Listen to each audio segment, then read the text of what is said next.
Let's go. What's up, everybody? I love that music. I think the song's pretty cool. I wish I knew who did it. You know, I want to know the band. Well, I don't think there is a band. That one was created, you know. Welcome to episode 31. Glad to have all of y'all. Come on. Y'all been here for 31 episodes. Bless your hearts. This is the first episode for the new year as well. It is. That's very true. And you know, if you don't have any New Year's resolutions, I think one of your New Year's resolutions should be, if you don't have it, go to Husbandry Pro. Okay? And just listen.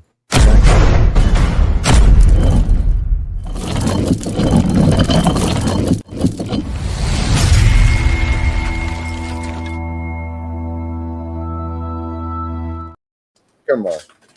Go to Husbandry Pro. Get your 60 days on us. For all your husbandry needs. You know, you put in your sheds, your pairings, even you need to do sales spreadsheets, any damn thing, info sheets you need for FWC, anything you need like that. Come on. That's a good point. That's a good point. Yeah, about the FWC. Yeah. So if y'all didn't know, it's RWO HP 60 for 60 days free. Do it. And while you're at it, don't be a chooch. If you're looking for a new substrate and you know, why not get 5% off? You know, gapsecosys.org. Trip 5 at checkout for 5% off. Just try it. You know, you never know. Never know. I mean, there's a lot of good ones out there, but you know, I like gaps. All you gotta do is just smile a little bit. See how I got? But hell yeah, we got a special guest backstage, man. And look, I like when we have podcast people that run really cool podcast shows on, you know. And actually, you know, I've watched his stuff and I look up to his setup and everything, like his lighting, and everything is so crisp and nice. It's nice. It's like when we had the Fat Man on the RWO or whatever that night. You know, he was the nicest looking one on. We all look like shit, but he looked nice. But, you know, we have the legend, Adam, of ProperRoyals, you know, host the Proper Cup of Joe, well, the co-host, one of the hosts. I mean, this is the guy that inspired the hell out of me. I wouldn't be where I'm at today, you know, if it wasn't for this guy. Oh, I know. Yeah. That's for 100% sure. I would not be where I'm at if it wasn't for this guy, guys. That's right. I hear a lot about him through Justin. He's always like, Adam this, Adam that. Adam taught me how to do this, and that's why I do it. And you know what? It's the right way to do it. So I applaud it. And now we're going to get him on stage. We're going to run through some comments. Everything, you know? Yeah. And then we're going to get the reminiscence. We're going to let Justin and Adam reminisce. Come on. What's up, guys? Thanks for having me. There's nothing more awkward than being in the green room when other people are talking about you. But it's really kind. Thanks very much. I know. I can see you blushing even with that lighting. Like, I just sit here like a dummy. You know, like, you know, at the doctor's office when they're like, all right, take off your clothes and put on this gown and just sit there. Like, you know, like it's 40 minutes later. You're like, hey, when does somebody come in here? You're just hoping that it's not a hot nurse, right? Well, that's the truth. Yeah, like what are the two options? And both of them suck. Like either the doctor or the fat stinky doctor, dude. Both of them. You don't want either one, man. That's the truth. We got a lot of people showing out tonight. We got all kind of people on Instagram. Real quick, if you're on Instagram, do me a huge favor. Come on over to Sippin'withSerpents. The link is in the description. The link is on my story. Just click it. It'll take you right there like this. Snap your fingers. And everybody that's in the comments, we're about to get to you. And then we're going to get to Mr. Proper himself. Kenneth, the Menace. What's up, RWO family? Got Mr. 2%er. Check him Sammy out. The man. Got Brave in the house. What's up, Brave? Of course, you got Duval. Although Adam, he's not in the right Duval. I was like, who is this? Yeah. You got Nick double dipping over here. Yeah, that's me. I'll check it out. You got Tyson. Yep, hell yeah. Tyson did a live earlier. I love when he does them because He's just got music going in the background. He had Aerosmith tonight. It was pretty dope, honestly. And it was cool. I like watching his little lives he does. Salute to you, homie. Thank you for supporting the country as well. I know you're out there doing your thing for us, so come on. What's up, Platinum?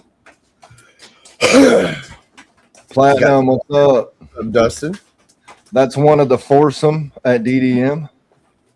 You got the Tarantula Fairy. There she I love is. it. Benji, all the way from New Zealand. He's a New Zealandite on his deck. On his deck, eating a hot dog. Yeah, eating a hot dog. Third Coast. What up, Third Coast? What's up? Justin. Yeah, there's so many DDMs. You don't even know who the hell. Yeah, there's so many DDMs. Y'all rock it, though. Come on. What up, clowning around? Hey, there's power in numbers, right? Right. Chase down, reptile. What's up? What's up? Thanks for hopping in. Hell yeah, we got a couple newcomers. We got all kind of people on Instagram. It's pretty wild. I like doing it on Instagram, Adam. I know you do that, don't you? I don't. No, I gotta learn that. No, I don't. I should do that. You can do it right through StreamYard, right? Yep. You can do it right through. Yeah. Yeah.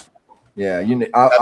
Yeah, and it's cool because, like, you see, as we're doing a show, we're telling people, hey, and you can put the link in the comments on Instagram, and then therefore, boom, you can say, hey, click the link real quick, hop on over. You know, right. You're gonna reach a little. It's crazy because we've learned we're reaching more audience, and the people that are always constantly scrolling through Instagram, you're reaching those guys. You know, for sure. Agalicious snakes. I do the. Sorry, go ahead with everybody. Can't cut off the audience. No, yeah, my bad. You know, we do that. We ramble a lot. I'm sorry. And we got all kind of folks. What's up, Kyle? The black. Anybody needs any Bradleys out there? Kyle's got some sick carpets right now. Some nice hypomelanistic Bradleys out there. So hit them up. They're sick. Bradleys. I like to call them Bradleys. I just can't believe he did them white lips and shit, man. That's pretty cool. Yeah, bitches love endless shrimp. Hashtag bitches love endless shrimp. Always. Days Butter. What's up? I like your picture. That's fucking awesome. That's everybody. You got everybody. Come on. There's the second. See, they're a foursome. I don't know if they're a foursome like that. I don't think they are. I think they're just two couples.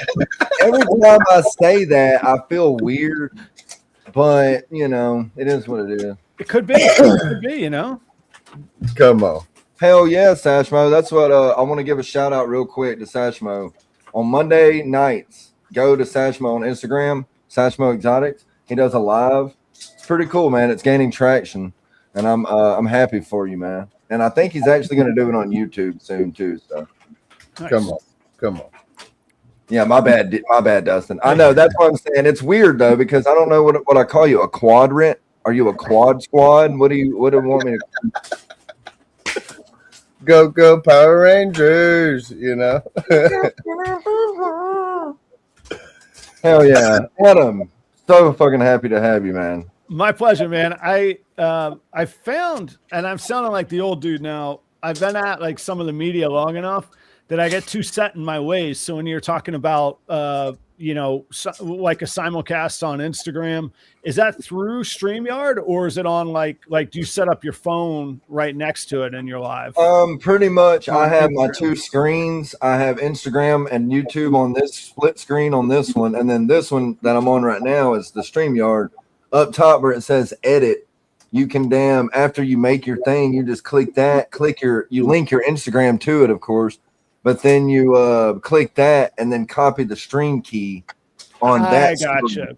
It's real easy, bro. It's the same way you set up the stream key for YouTube. Yeah, I did it once and then it sounds complicated, but then you don't realize like time goes by fast. Like I was just thinking in 2025, I think in my last episode, I was like, I didn't even take a Tuesday off and it felt like it didn't feel like usually I get a guest host every now and again. I was like, I didn't even take a Tuesday off in 2025. It's amazing how fast time goes. So yeah, I'll tell you what, we started taking the last weekend of the month off because, you know, I ain't doing that. I'm not like, I love my friends and stuff in the chat and all, but it's just, I mean, you got to have a life too, like it. It's because we also have the Thursday shows, and then we do the Saturday show, and like me, I hop on with Ken as well on Monday. So you got Monday for me. It's Monday, Thursday, and Saturday. Yeah, every time. So it's repetitive. well, it's funny because like or Tuesday, should I say? Not Monday. Yeah. Tuesdays for me were strategic because at the time nobody was doing anything on Tuesdays.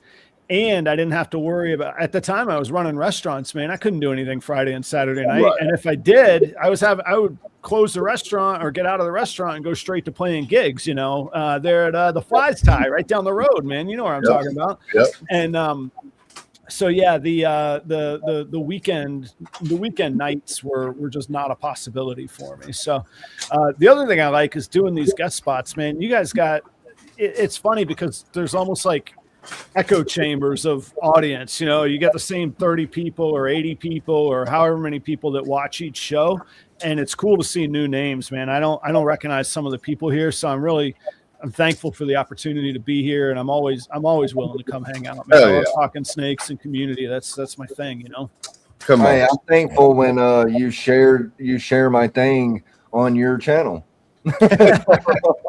No, and it is cool, like Catalina, everybody's heard of Catalina, but they recently started coming around more. And, I love when, like you said, you start seeing new people getting into the community, I guess. It's not, I don't want to say a clique because that sounds snobby, but they happen though. Yeah. Yep. But it's awesome. And like a lot of these people already in the chat, we've never seen before, at least 3 or 4. So that's awesome. Yeah. Look, Tyson ain't even playing. He's like, this is a fucking podcast, so we're asking questions. I'm going to go get a beer, Tyson. Is that okay? So there you go, Adam. Let's pop this one off for you for the first question. When you're not working reptiles, what are your hobbies, interests, and what do you like? What do you collect? Which I got a good feeling I know. Come on. All right. So this right here, this is a 1976 Gibson Les Paul Gold Top. This baby turns 50 years old this year. That is the exact same model as Mike Ness from Social Distortion plays, and I bought it specifically for that. Threw the original pickups out, put in the P90s. That's one of my babies. I say, Nick, you'd be in heaven, man. Seeing damn, dude. Damn. Nick plays music too, Adam. Nick plays music. I got my stand-up bass over there and my bass nice. on my band. Oh, there you go. Yeah, here, check it out. He can even kill it with the banjo right over there. I like that. Oh, the band. I never learned the banjo, man. That's Turn on. An odd instrument, man. Yeah, Those you are can't cool. really. So this one, this is a newer one, but they only made this model for 1 year. It's a ES295, and it has that is a Gibson with a like a Fender style headstock on it, which is really cool. Shit. And it's got just the crazy flames. So there we go. There's okay. I know what music you play just by your guitar. Can I guess? Take a guess, man. Rockabilly. I'm not that good at it. I like playing it, but I'm not that good at it. Oh, bro, rockabilly, dude, it's so easy. I like to play bluegrass and rockabilly stuff like that because in like old style, like country music, like Wayne Hancock and shit like that. Well, it's real bassy. Yeah, but you get that bass walking like rockabilly line, that dun dun dun dun dun dun dun dun dun dun dun dun dun, you know.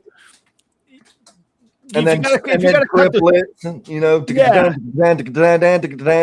it's awesome, dude. But I can't rip the solos like Brian Setzer or even the early guy, even Elvis Presley's guy. Man, that guy could play. Well, you just be a rhythm singer. You look like you could be a singer and a rhythm. Hey, baby, let me tell you what about my dirty I've definitely watched Adam kill it. A couple of times I went to the bar and watched you play. I do. So here's how I really try and keep a lot of variety. So next Saturday, I'm doing a Springsteen tribute show. I'm just one of the artists I'm just doing 2 songs at that. Then Thursday night, I have my own gig and I'll open solo and then I'll play with another band for the main thing. And my minimal, tiny claim to fame was I've opened for Flogging Molly twice. So we do everything from Irish punk rock to solo acoustic Springsteen and everything in the middle, man. And if I could play in the Stones, that would be like when I die and go to heaven, I'll just be in the Stones somehow. My claim to fame was when I was 17 and 18. We went on tour. I played like in a band that was like Norma Jean or the Chariot and like Whitechapel, Suicide Silence type music, you know? I'm not familiar. I feel bad. Well, it's like death metal, heavy hardcore music. Yeah. So we played that forever. That was pretty dope. Then I moved to Alabama and did bluegrass music. Yep.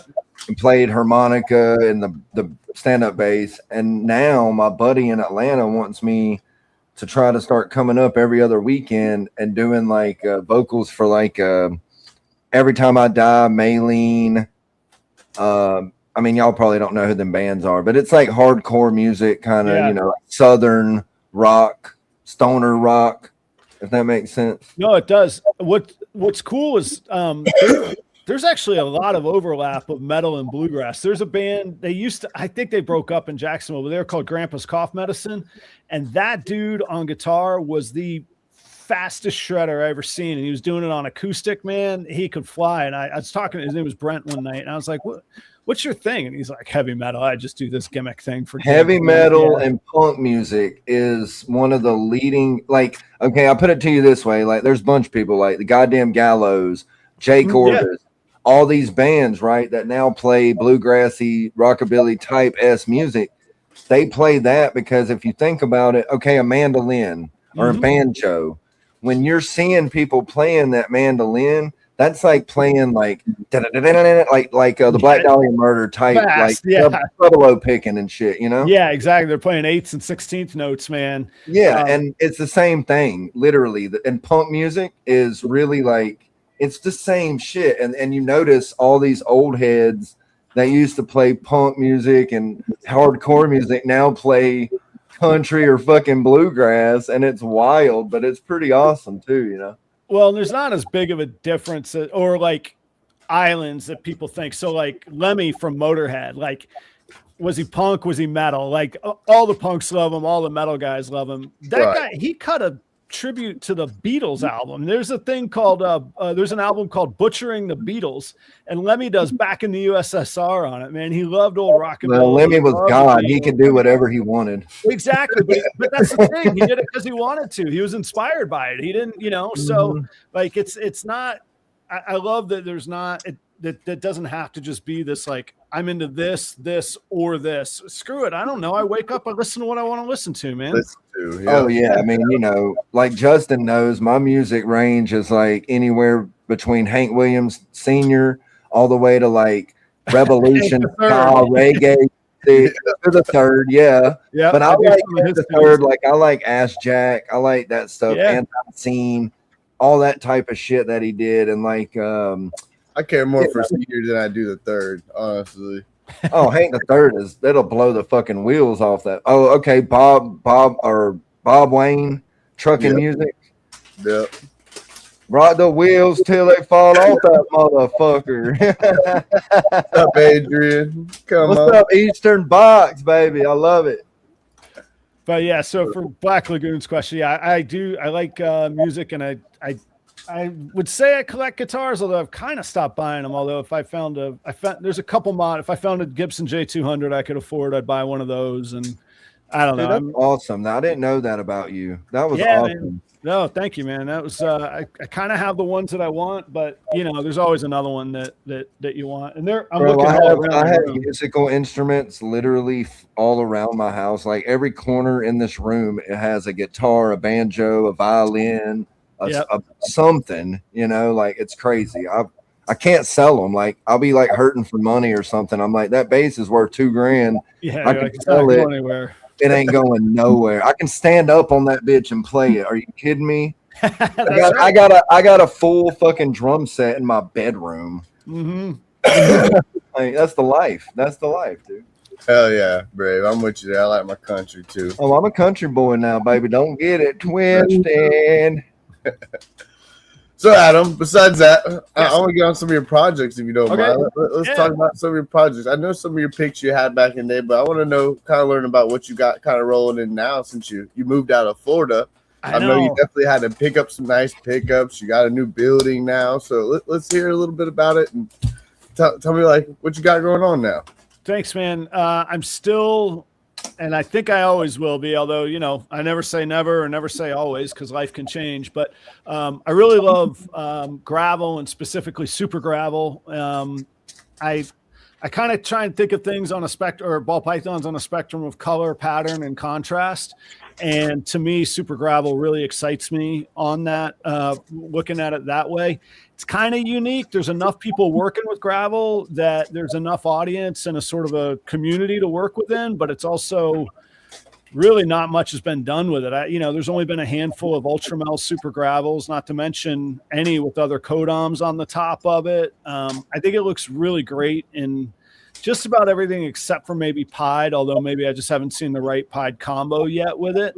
Well, gravel's an easy, accessible, reasonably priced animal. Yeah. That does amazing things. Right. You could make a super gravel clown with just the same amount of effort and complication as a sunset clown or a monsoon clown, but you don't have to mortgage your house, so the average buyer can dream of getting there. And honestly, like, look, Mark Bailey this year produced the first ever like Wookiee super gravel clowns. That's not that crazy difficult to make, and those look good too. They look good, and that's a high dollar animal. That man got paid for that animal. You know, I don't know what he got paid, but I could tell you. I'm starting to like Wookiee too. I can say I'm starting to like. Well, at first I was kind of like, and now I'm kind of like, all right, I'm seeing some good combos. I'm liking it now. We were actually talking about it the other night. I believe we were talking about Wookiee. I was like, man, I'm starting to like it. You know, and it's just where you can find it, and like. There's so many. I think that still goes back to like, you got to work what you're passionate about, because if you're not passionate about it, somebody else is going to work harder. They're going to care more. They're going to make the pitch stronger. Like if I was just here like, oh, you could get rich on monsoon, buy monsoon. Like you're not going to want to clean the snake poop. You're going to burn out. You're going to get pissed and spend all your money on this thing. One of the eggs is going to die. It's not going to pair this year. It's all those things, man. Or you're going to move to Minnesota and your snakes aren't going to know what to do for a year. All these things can come up. So you got to work with what makes you excited. So that excites me. And I'm not knocking. I do work monsoon. I'm not knocking monsoon, but like I think there's so much to do with gravel. And Nick, you made an excellent point. Anybody can get into. You could go to your next expo and pick up a gravel het anything. I bet for under $100. Oh, for sure. You know what I mean? For sure, bro. Like, not even thinking about it. You could take $500 and put it into a gravel project, and be like, you could buy adults, bro. Yeah, you can buy fucking adult ready breeder and fucking adults, man. And yet, a super gravel with any other recessive. Most of them haven't been done, and people will value and respect what you're making. And yes, you might not get the $10,000 snake, but if you spend $20,000 to get into one $10,000 snake that you sell, you're still $10,000 in the hole. If you spend $500 to make 10 snakes that you could sell for $1,000, you're up $9,500. Yep. You see what I mean? And I don't want to make it all about money, but no. Yeah, and I know you roll with the fat man, and I know that it ain't about that, and we like that. We're definitely all about fuck the money. Yeah, I mean, I want to make the money too, but like, again, one $10,000 snake that costs you $20,000 or $30,000 to make doesn't make sense. Well, it's about the passion of the project. It's about the passion of the project that you like that gene. And you're trying to work that gene, and it's passion. The money is nice, yeah, but it comes and goes, and you can't rely on it. And like Adam said, don't get into it basically for money. He's just saying that you can make money off of it if you put in the work. Yeah, learn to. I mean, just like monsoon, it can go so far and then just hit a halt. Like, monsoon disrupts the pattern so much. So for you to throw some other stuff in that mix and to have some really cool looking shit, it's going to be really hard. Like, you're going to be working a lot of projects with it. So somebody's like, all right, that's really cool. I like that. I like what it does. Because there's a lot of monsoon shit that I see. And I'm like, I have monsoon here. I'm working it myself. Right. But there's a lot of stuff in it that I'm like, I don't know. I don't really care for that. It's just a spot. I could get that off in pinstripe. I could throw something this in pinstripe, and there's your poor man monsoon, Yeah. And it is, like I say, it's neat. I'm absolutely working it. I'm chasing after clown monsoon, but that's 5 years in that I've been able to make money and reinvest and have positive cash flow and that stuff. And we all have different resources. I just never want somebody who, whatever, somebody that's not making a whole lot, that's down on life. This should be for everybody, just like music and a guitar. Like, I kind of have a problem with Gibson selling $5,000 guitars. How's rock and roll going to continue if the kid that wants to express himself and have his teenage angst can't afford your guitar? And, it's kind of dumb, right? Like, we got to go buy him a Fender Squire for. Yeah. Hey, he could still get a nice Stratocaster though. A Stratocaster's nice. Okay. Yeah, and no, you can always pick Fuck up a a good Squire. I got tellies on the wall right there, man, just for that reason. But so, like, I think they both have a place, and that's sort of my mindset, that like we just got to make sure that we're not purposefully trying to exclude people or shit on people because, oh, that's a pet grip. I still think Enchi banana, like banana Enchi clowns, are some of the most beautiful creations I've ever seen. And I'm so glad you said that, because that was the topic that I wanted to bring up tonight. You posted it was just a regular banana clown, right? Just the other day, yeah. It has this red streak to it. I have no idea why it's red. It's gorgeous. And Justin, Justin always says that you're his mentor, by the way. He always says that you're his mentor. Well, so it used to be since he moved out of Florida. I can always call the guy. He always helps me out. I answer the phone every time. Well, guess what? Justin just recently hatched out a banana Enchi clown. Yeah.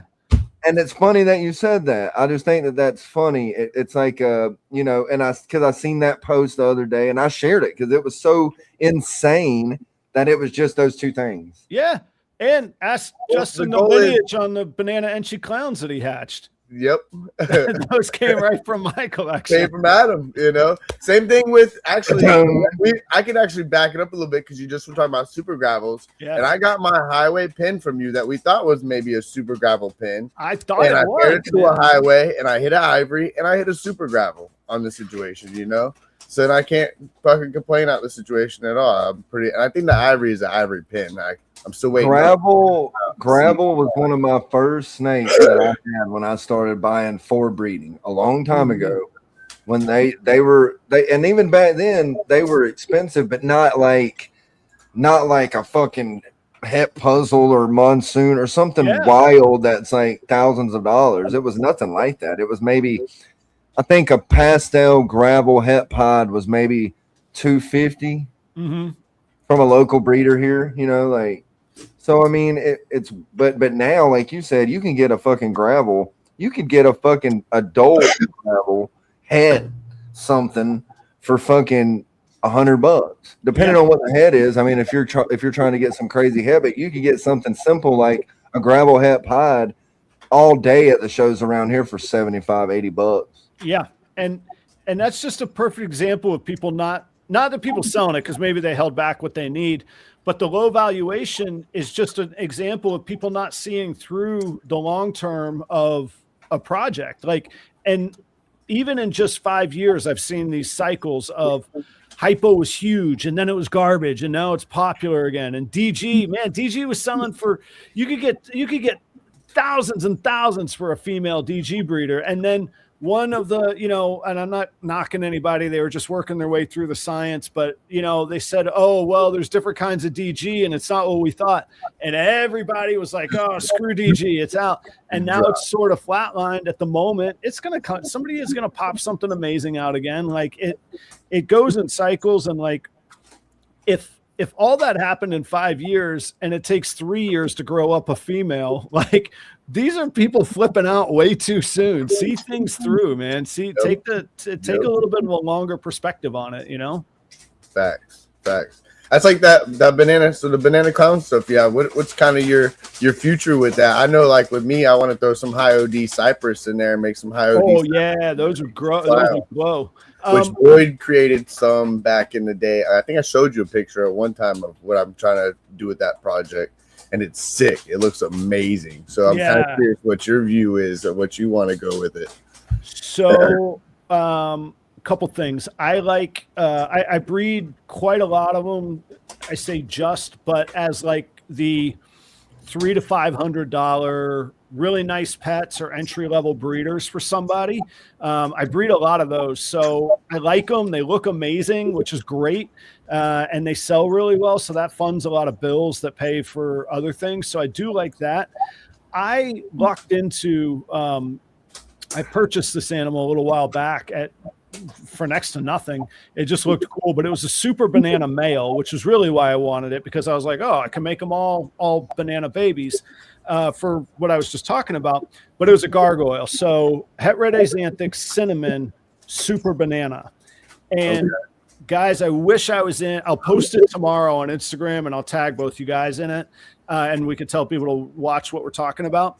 When I'll do it Monday when I'm at the shop. I'm not going tomorrow. But this thing has aged to a neon green and purple with no dots, and the het red axanthic gargoyle cinnamon pattern, like chain link in purple down its side. It's the most stunning adult. I mean, we all hear fuck Monday, man. Fuck Monday, man. Do it tomorrow. I gotta go do a family Christmas tomorrow. We got you have piqued my interest. It is. All right. I got it on my phone. I'll post it tonight immediately after the show, and I'll tag you guys. Come on. Yeah, because that you're talking some crazy colorations. Yeah, because it started as this gray, kind of cream gray, like you would expect a dark jean super banana to be. And Right. I was like, well, maybe I'll sell it. I don't know. Maybe if I pick up something better, if I get a super banana clown, I'll replace it. Blah blah blah. And every time it shed, it just got more and more green and more purple. Never got a spot on it, and man, it's a beast. And I'm like, okay, now I have an animal that'll never produce a normal. It'll all be bananas, and red axanthic and cinnamon are allelic, so they'll all be banana HRA or banana cinnamon. Yep. So I'm like, this is a powerful animal to make hets with. If I breed that to a banana clown, they're all, you get super versions, and they'll all be het. So immediately, it's not going to do anything amazing. In 2 or 3 generations from that, I can do amazing things. I can get it into clown. Maybe I need maybe I say to myself, all right, if that's electric green now, what's it going to look like with DG on top of it? Right. And that's where I start thinking about things and going, okay, what assets does this have that I can pass on? So I know I'm excited about that. I know the audience is like, okay, Adams, you're talking about super bananas, blah, blah, blah. But look, we've been talking about, banana actually has a turnaround. I think banana is going to make a completely, everybody, like banana came, it was a big hot commodity, and everybody seemed like it worked it all. But really, it hasn't been worked. There's so much badass shit out there now that you could throw into it. And now you get these crazy colors, these really reds, these really oranges, and these really purples and light colors. It's looking like that tan cream color to it. You're getting these crazy colors out of it. Those fucking banana inchy clown shit that you did, it looks so, and it's so, I don't want to say simple, but in retrospect, it is fucking simple snake, and it is a fucking pretty ass animal. And I'm like, and that's what I've always bred for, like, the pet owners, because of my locality where I'm at, Yeah. But see, like that animal is just great looking. Like, what in nature? I mean, it looks. If nobody had seen a ball python before, that looks like a cartoon. Like, it's amazing how cool that is. I think. The light.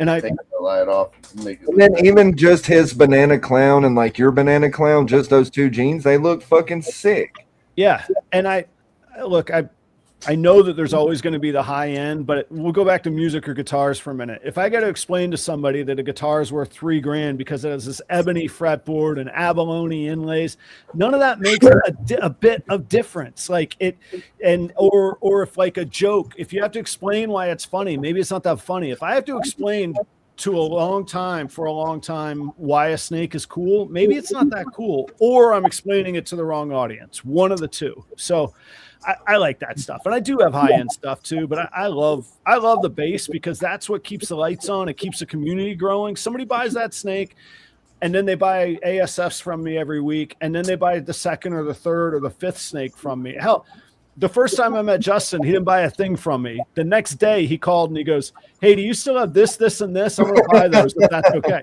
He bought 3. I thought he was leaving me high and dry at the expo. He calls me the next day. He's like, "Yeah, I want to get this, this." I was like, I'll deliver him, man. I drove him right to his house for him. Yeah. So you didn't buy a few snakes. After that, I bought another one. I was like, you the phone rings, I'll be there, man. So and actually my cinnamon pie, which I love, I'm not big on pies. I think, I like pies just for color or really look, like pattern wise, I don't want to really throw a lot of pattern into it. It's just, to me, it's a quick sell snake. It's a beautiful snake.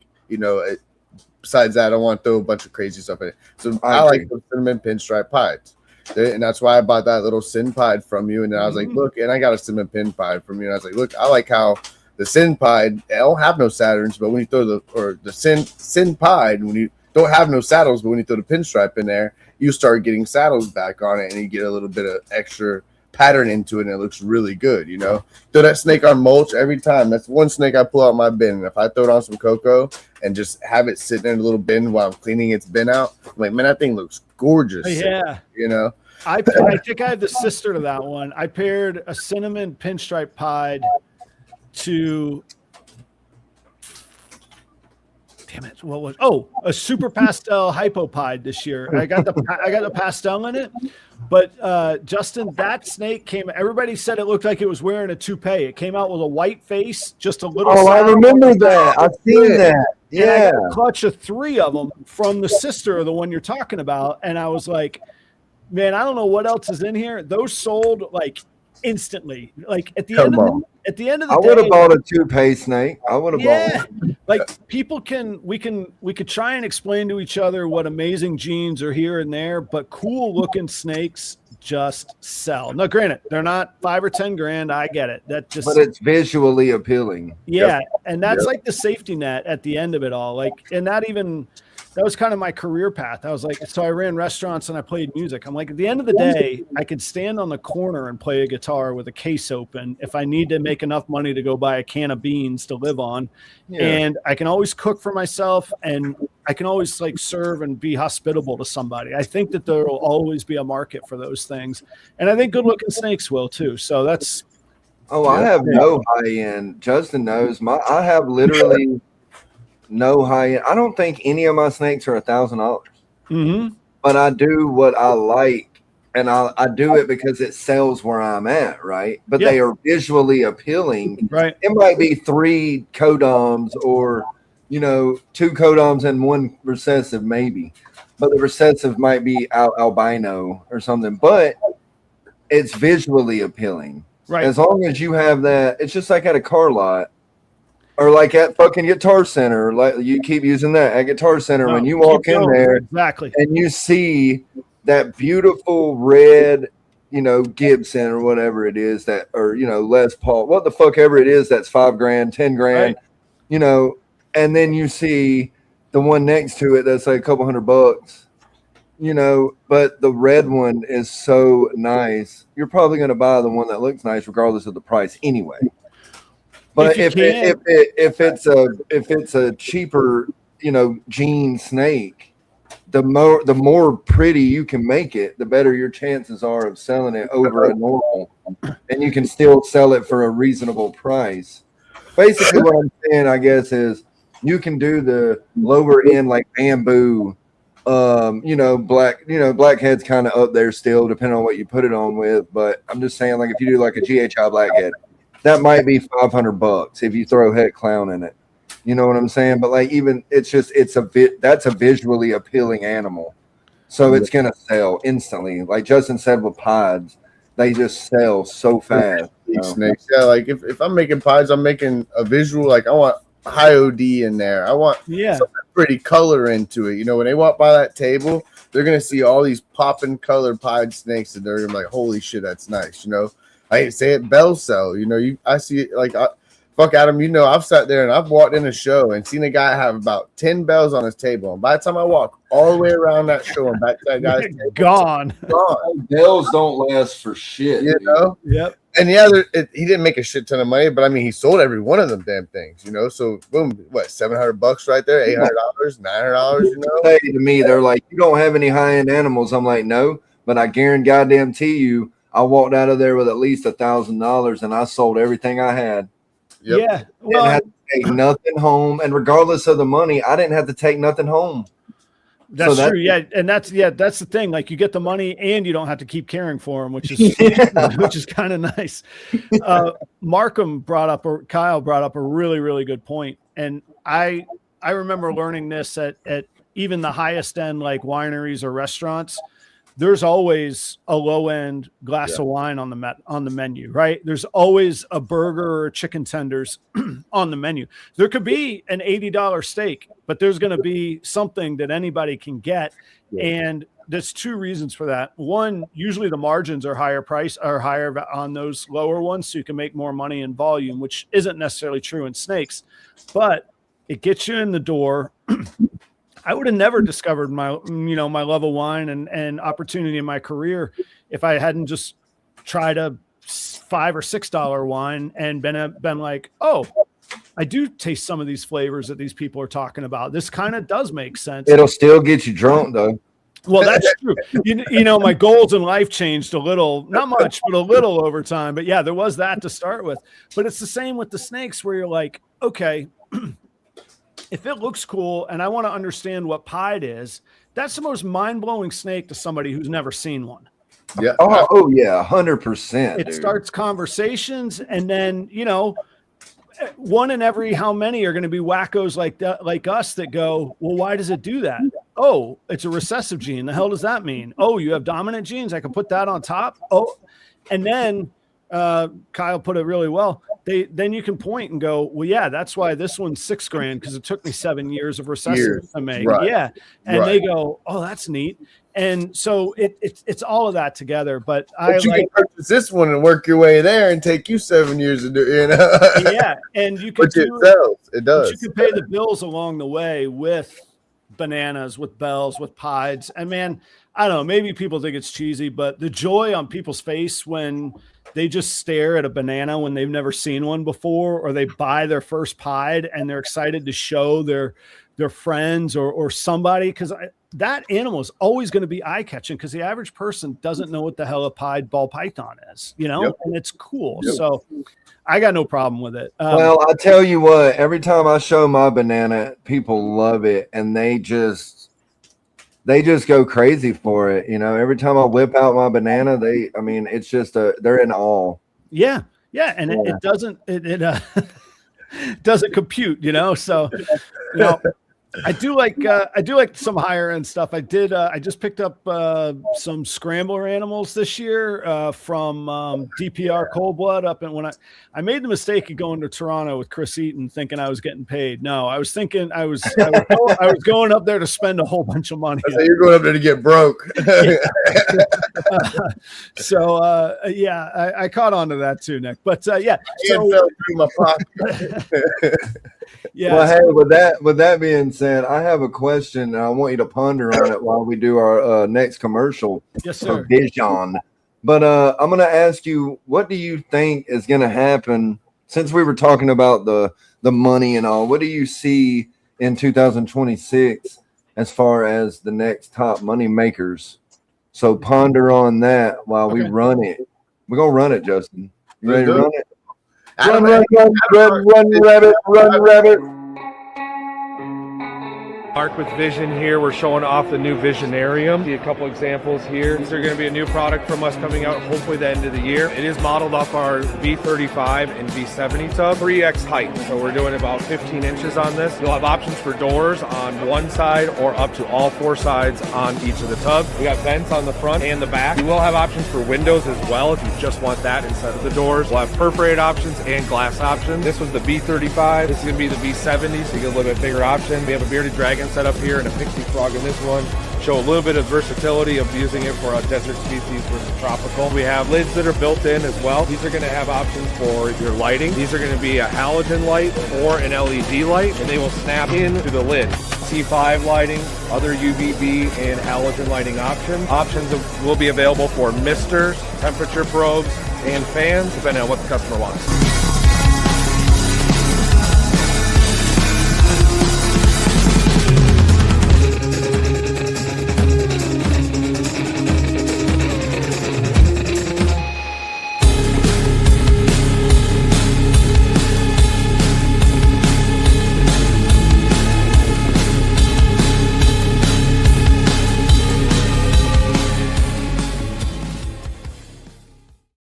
Go to www.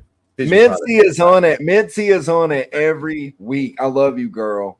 www.visionproducts.us, or if you look down there to the left, you can go to custom cages.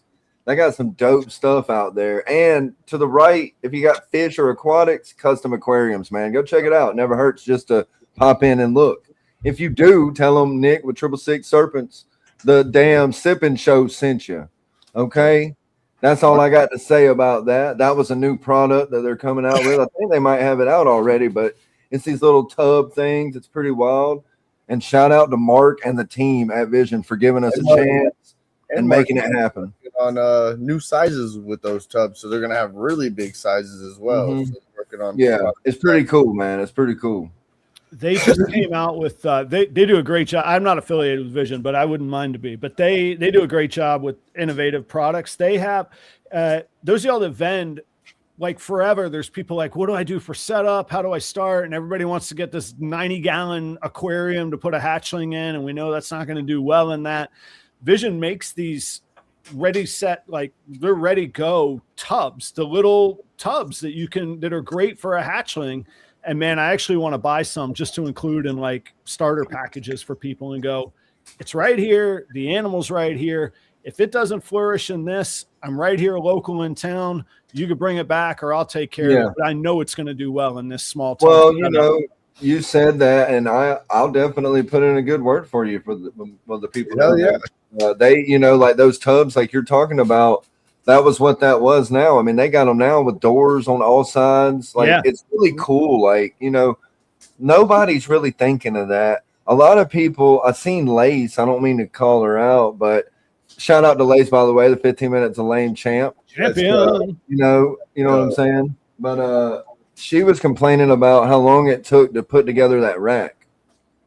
And to be honest with you, I'm not saying names because I just don't remember the name. Was it ARS? Oh, I don't know if it was ARS or Freedom. Well, whatever. Yeah, I don't really remember. But she was saying it took forever because it was so many screws. And I think even Chris was saying it comes with like 3,000 screws. These racks right here is no hardware except the fucking 6 or however many screws you have at the top for the tensioner rod. That's it. And then the casters, that's it, bro. Like there's no other hardware other than like your tabs. That the new heat cable that they built too is pretty nice. So I like the new heat cable compared to the old school heat cable and the new one that they integrated. Now it's nice. I like it. Look, Mission wants us to grill you tonight. Mission's ready. Bring it, man. I'm good. Well, okay, so what? I kind of want to know. Well, let's get back to that question real quick. What do you see the top jeans of 2026, like the high end fucking you're getting a home loan for? So here's the honest truth. I don't pay attention to some of the things that I don't work because I get distracted, and then I'm as human as anybody else.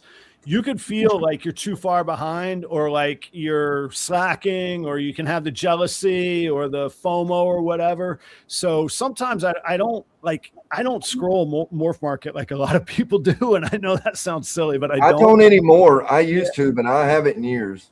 But I think so. We talked about monsoon. There's a lot we haven't seen in monsoon. So things just in general in business and life tend to go like, here's this new thing, really excited. And then people are like, oh, I don't know. And it falls off.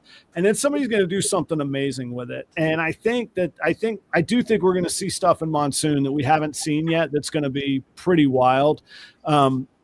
Somebody's going to break through on reducing that pattern. Like so many patterns we want to accentuate and add to. I think somebody's going to break through on reducing that. There's too many people working it, too much excitement out there on it.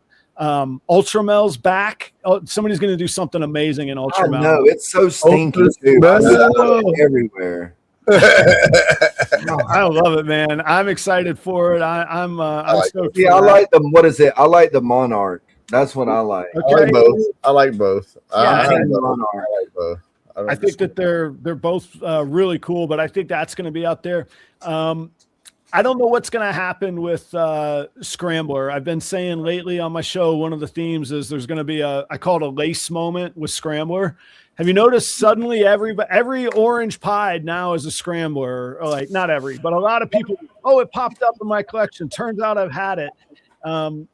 There's a lot of what ifs, candy and butts situations. That's why they need to release the shed testing on it. They need to just do the shed testing on it. That way so people can be confirmative on it, and have the paperwork. I don't think Charlie, or as of 2 or 3 months ago, Charlie said he hadn't been working on it. I take him at his word. He and we work together. I mean, I promote him, so I stay up on what he does. But so here's again, for me, investing in Scrambler, it still had to pass is this an amazing looking snake test? Visual. Back to visual. Yeah, and it is. And so then it was a question of, can I get it at a price that's appetizing and makes sense for me? Everybody has a different answer to what that answer is, but it made sense for me to get it. And so I did. So like I'm biased towards Scrambler, but I also am fully prepared for it to come out that it's a line bred version of Orange Dream. I don't think that's the case. I'm not saying I think that's the case. Honestly, though, Adam, do you think if that was the case, then Boyd would have been hitting it a long time ago? As the way I kind of feel about it, because look how much Boyd's line bred OD and made it his own line. Right. I feel like he would have ran into it, at least seen it, or had some inkling of an idea of it. No, but that's what I'm saying is that I don't think that. But is it possible? Sure. And here's the other thing. It is a codom. We know codoms can fall in value faster. So if you're only buying it again for the money part of it, you got to make sure you're getting it at the right price, but you got to think about what you're going to do with it to stay ahead. So I'm pretty excited. I bought 2 Super Orange Dream Scramblers, a 1.1, one has fire in it. And then Mark Mandick did me a real solid. We worked out a deal on a breeder, pied Super OD Scrambler hypo breeder male, and that one's actually already pairing and locking for me. So I'm pretty excited about that. No, and I'm with Blue Zombie. I do think it's a separate gene. I think it's visually identifiable. I think it will be genetically identifiable, but I do also think that there's going to be a whole lot of people that say, well, yeah, they're going to be pissed. They're going to be pissed. They got sold a Scrambler and it's not there, just like what happened with people with lace, So I'm just saying, just watch it with that and watch who you're getting it from is really what I would say. And I say that as somebody who's going to be trying to sell it later this year. Make sure. Yeah, but hopefully somebody's working on a shed test. You got to think that at least Dr. Ben's doing something. It's not only that. Like I've also heard too. It's he could have the shed test, but the guy that Chris Herndon could be like, I don't want the shed test released, and nobody's gonna get it until he says yes, I do. Because I know from what I've heard through the grapevine, there's a few tests that they're not gonna release until the guy that pretty much owns the gene says, hey, I'm okay with that being released and letting people get their hands on it and figure it out. Because a lot of people also, that's part of the gatekeeping in this community where people don't want other people to figure out that they do have it in their collection and be like, hey, I have it too, That way they can keep kind of control onto that gene and that line, I gotta say, I don't know, but I gotta say, knowing Charlie well enough, he'd tell somebody right where they could take that opinion if they told him that. I think that's at shedtesting.com. But I don't think he's been working on it. And my pitch is that Mark Mandick at MJ Marcus Jane is who that's the Scrambler line. And I'm not saying Hernan's isn't that. I'm just saying I take confidence in being able to say mine came from Mark Mandick and it came from Antoine at DPR Cold Blood, who got his from Mark Mandick. So that if you like what Mark Mandick's doing, that's the stock that I have. That's the best I can tell anybody. After that, be careful at the moment. But I think that it'll do good things this year. Come on. And I want to kind of know about your because I know when you were here in Florida, yes, sir, you weren't breeding rodents. You were doing cold-blooded cafe. Now he's got proper rodents. He's a fucking rodent guy.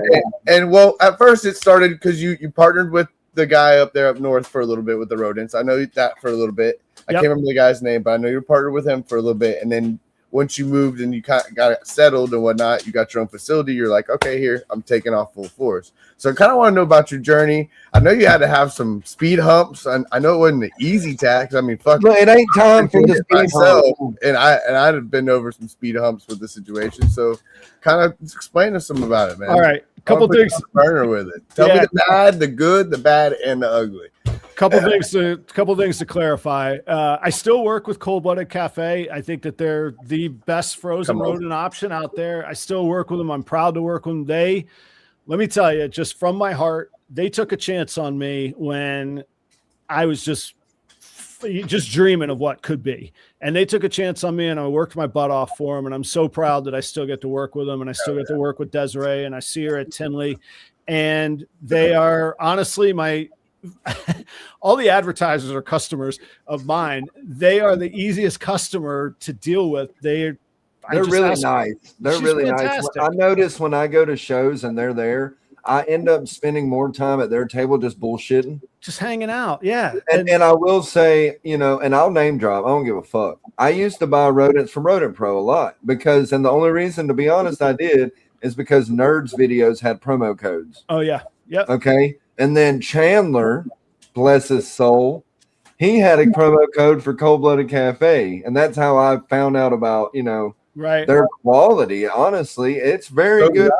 And I'm not affiliated at all with them. Yeah. But I will say they're fucking awesome people and they have really good products. I will say that. I agree wholeheartedly. And I won't get into the deep dive on it, but I spent years in food production, food safety, and fresh food. It's the food for your animals. The same science and biology applies, and they do it right, man. And you could tell when you open the bag. So anyway, that's Cold-Blooded. So, you always have problem feeders. As much as I want to feed frozen thawed, there are times that I need, I haven't convinced Joe to get a snake yet. There are times that I need to feed live. And, so when I got Justin knows in Jacksonville, I would buy, I would feed most of what I could frozen thawed, but I'm not going to wait out a snake that won't eat frozen thawed. I'm going to give it what it needs to eat. And I want it to do that. So I would get ASFs. There was a guy, still is a guy, Tito Tradesman Exotics. He's awesome, man. Tito was a huge, massive help to me when I got started, but he would breed ASFs. And then there was another couple that when I couldn't get them from Tito, that Justin knows, I would get snakes from them, and I feel bad. I forget their name. Awesome couple. It's Blake and Carolyn. Blake and Carolyn. Blacklist Exotics. They're Blacklist. Amazing couple. Yeah. Genuine people, and they had beautiful ASFs. So that was right about the time that I was leaving Florida. And one of the other points I have to clarify, I did partner with somebody. That's one of the things I can't talk about because it did not go well. And I've always committed that I'm not going to settle stuff in the court of public opinion, but I don't like business partnerships, and that was a good example why, and I'll leave it there. I'm not going to go any further on that. But in the midst of all that, I had bought a lot of equipment, and I had stuff. I had assets. The assets were mine. So I took those and I explained to my wife, I said, we got to put these somewhere. And so we had a shed, and she's like, they ain't going in the house. Put them out in the shed. And I was like, I'm not putting them in the house either. Don't worry. And so for about a year, I was breeding ASFs out in the, out in my shed in Minnesota here. So figuring out how to heat that shed through the wintertime. ASFs are notorious for killing each other and being, furious. What's up, Wiz? What up, Wiz? Hell yeah. Wiz Tang, baby. That's what I'm talking about. We love that. Thank you. Their ASFs are notoriously difficult. So, I mean, figuring out what they like, what they eat, kind of the mix of the protein and all of that kind of stuff, went through it. Justin and I used to compare notes, trade notes on what we were doing, even down to like water lines and what we use for water lines and, diaphragm or a nipple on it. Yep. And so now, fast forward, I got the facility, which is a whole long story of buying a car wash, but I did do that. And now half of it is the ASFs and half is the reptiles. And what I do is I still feed as much as I can frozen thawed. And then the ASFs I sell. In Minnesota, I don't know why, but like the main reptile store, they sell their ASFs for like $10 a piece. And the next best competitor sells them for $8 a piece. And I'm like, how about I get $4 or $5 a piece? Oh, I know, dude. Yeah, the pet stores And- rip You you get off. 1,000 of those a month, you got 5K right there, 4 or 5K extra right there. Yeah. I mean, right now, my average production is almost 300 a week. So, you know, I'm above, you know, 1,200 a month that I produce. Yeah, I've got You're 300 leveling up. snakes, but I also, like say, feed as many frozen rats as I can. And the other benefit is swapping them from rats to ASFs. This whole myth that they get hooked on ASFs is nonsense. So I love being able to say to people, mine eat frozen thawed rats. Yeah, I use ASFs, but they go back on the frozen thawed rats too. I'll tell you So- where, Well, that myth sticks in is with mice. I've only had that problem. Mice, yes, mice eaters are the worst. They will only stick with mice. Never can had tell that you. problem with ASFs ever. Anything I feed ASFs, I can go throw a Norwegian in here, they'll take it. I could go throw mice in there, they'll take it. But some of these mice feeders that I had, if I go to try to throw ASFs in there, they will look at it like it's dumb and they ain't eating it.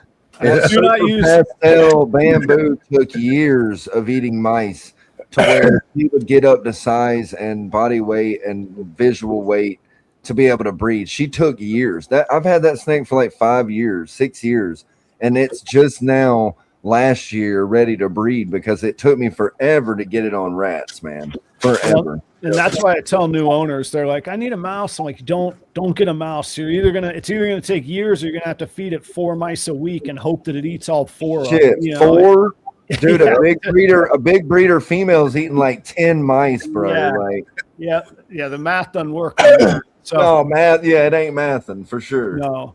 But let's see some of the road bumps, the speed bumps. Open air buckets on top, I hate. I'm done with them. I don't like it. They breed bacteria. They're a necessary part of it, and anything can breed bacteria, but you just got to stay on top of it even more. So when I moved into the new place, I got pressurized water lines, and I know everybody says, well, your place is going to flood if there's a malfunction. I got lucky. One of the reasons I bought a car wash is it has floor drains. So if I can drain a car wash worth of water, I can drain a rodent line worth of water without damage. Oh, it's got floor drains? Well, yeah. Yeah, it's like a kitchen. Yeah, man. You But just second- drill little holes in the bottom of your rat tubs and you're good. That's actually smart. Oh, you got the one under it, but if they all have holes, that's not a bad idea. Okay. Oh, that's, all you right. didn't know that, bro? That's like the trick of the trade since forever, dude. You have to drill holes. in the Never bottom. find the hole because you always got the fucking pine shavings and the fucking pine pellets and Yeah, stuff. they're So not it's gonna like get you're gonna out of find the it. hole and nail This it. is the other reason I do these things. I come learn, man. Okay. Oh, dude, it's a constant learning thing. Yeah. I learn every day. Like, Always. Yep. that's why I tell people, and Justin says it all the time too. We all abide by this law of life. If you quit learning, give up. You give Stop up. doing it. So Yep. if you know it all, then get the fuck out of here. We don't like that. I don't want to hear this shit. Go on. You're a dinosaur and you're going to go extinct. If Exactly. Well, that's a good question, Chase. That's a good question. At what point of your breeding production did you find it financially worth it to breed rodents rather than purchase them? Okay. I don't have a hard and fast answer on this, but I'll tell you my general philosophy. And I've always, whether it's been guitars, whether it was snakes, whether it was with rodents, once I wouldn't get into something until I could figure out a way to make it pay for itself. So I knew if I wanted more than just a pet ball python, I better have a way to make it pay for itself. So I kind of started YouTube. I figured out how to sell snakes. I figured out Morph Market. Rodents, the initial investment is expensive. Like you're going to spend to get enough to produce, you're going to spend a little bit of money on it. And so I can't tell you if you have 5 snakes, you should breed them versus not. Do you have the time? Put it this way, if I had a job that I could make $300 an hour on, I'd never breed rodents again in my life because it'd be cheaper just to buy them. So that's a question I had in the future. We'll go ahead and ask it since you said that. This is your basically, I mean, do you have a 9 to 5 or is rodents and snakes your life now? So full transparency on that. I left restaurant and hotel and hospitality operations. I still consult with that. So here's my typical day. Monday through Friday, I'm in the office at about 7:30 because my clients are on the East Coast. So 7:30 Central Time till about 9:30 or 10. I put in 2.5, 3 hours each morning, and I get a nice hourly rate on that for billing. So I do that for about 3 hours, and then I head to the shop, and I'm there till 5 o'clock in the afternoon. So generally 10 to 5, about 7 hours a day. I'm doing rodents, I'm marketing, I'm cleaning the snakes, I'm breeding the snakes, and I'm figuring out how I can build my business. But that's at the car wash. So I'm managing any issues that are coming up at the car wash. If it snows, I got to shovel. I got to make sure that's not freezing over. Like, everybody thinks the car wash is easy. Try it in, 10-degree temperatures and 10 degrees and water don't go well together. And I deal in a whole lot of both of those, So that's the livelihood. And again, in full transparency, the consulting is still the rock solid foundation. Snakes go up and they go down. Rodents help me flatline everything. I have regular customers that spend anywhere from $15 or $20 a week to $120 a week. And if you can get 3, 4, 5 of those guys are like gold, man. They call me whenever they want rodents. I'm going to make time for them because it's not a huge payday every time, but they come every time. And I mean, you guys could do the math. Somebody spends $100 a week. That's $5,000 a year. Yep. That's a $5,000 snake. I don't have to worry about selling. And that's one rodent customer. That's kind of where I'm at right now. I got about a week. It's around $100 to $150 a week coming in off the rodents. Mm-hmm. And it's By the way, I was adding people. I was making them blue, and I accidentally did something weird, but you're good. I got to ask that. I hate all these screens. I have you don't understand. Yeah. Okay. Look, real quick, Adam. You do podcasts. You have I have so much going on around me. I got a fucking Puffco. I got a fucking screen. I got a beer. I got 4 screens on this one screen, and I'm trying to. It's a lot. Okay, so. But no, I gotta ask Adam, how does it feel though to be out of the kitchen though? I know that was your goal, and I mean you hit that goal. You're out of the kitchen. You're doing what you love. You got actually a car wash now. I'm really loving life. I did. Maybe people think it's cheesy. I don't know, and I really don't care anymore. Honesty is honesty. I really take a few minutes, and I try to every day, and I just try to kind of reflect on life and where I'm at.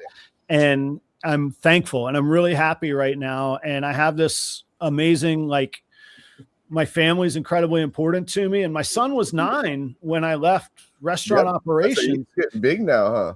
Yeah. Well, yeah, he's about to turn 14, but it hit me so hard when I was how many Christmases am I going to rush through so I can get to work in hospitality? How many Thanksgivings am I going to miss because I'm serving other people? How many 4th of Julys am I not going to watch the fireworks explode over our heads or shake sparklers with my son? And I actually get almost emotional about it because I loved it, man. I loved what I did. Well, look, let's not get emotional tonight. Yeah. This ain't that kind of show. Right. I mean, me and you've actually had this talk before, and I tell you, life is about taking risk and making those change. And you took a big risk up and going, and you did it. And look at it. It made a whole change for the better for you. I mean, I can't say I'm more proud to sit back and watch and see from you go here and now look at you. I'm like, holy shit, man. I know that's what I said Justin, earlier. I was like, I look at Adam, not even about ball pythons, honestly. I look up that, and I don't want to sound cheap, like you said. Oh, cheap. See, now we're getting Look, you can't. I'm a sensitive guy, okay? I have, but no, seriously, I look at it as how far he's came in the podcast thing and the quality. It's cool. It's cool to see him when he does it at shows and all that. It's cool to see people that can take that chance and that leap of faith, so to speak, and do what they're passionate about. And like you said, your family too. Yeah. You obviously want to be able to be there for your family shit. I mean, obviously.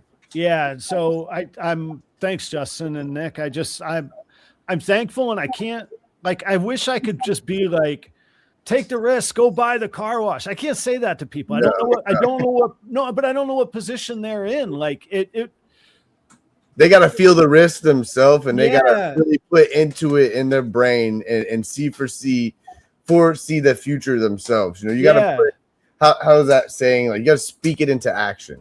Well, you know, it and that's my big philosophy too. Is like, when you speak shit into action, you're gonna have downfalls. Nothing in life is gonna be easy. Do you think you're gonna hop into anything and you're gonna perfect it? You're wrong. This is not gonna way it's gonna be. I don't care whether it's brushing your fucking teeth in the morning or putting your socks on. We had to learn that shit as a baby. We didn't do that shit easy the first time. That's right. Everybody forgets how many times they fell on their face trying to walk, and you know, and so I can't tell people when or if they should do that. And I'll be honest, the only reason I had the guts to do it is because I had worked so hard and amassed enough of a safety net where I could say, all right, I got 2 years. If I don't see daylight on this in 2 years, too bad, Adam. Go back and do what you know you can do and rely on. So, well, that leap of faith is really scary. Like for me, I got the opportunity, you know, talking with people, and certain things have came up to where I can move back to Atlanta, where I'm from, and get like a little shitty part-time job or something, just enough to pay, you know, the bills that I need to pay.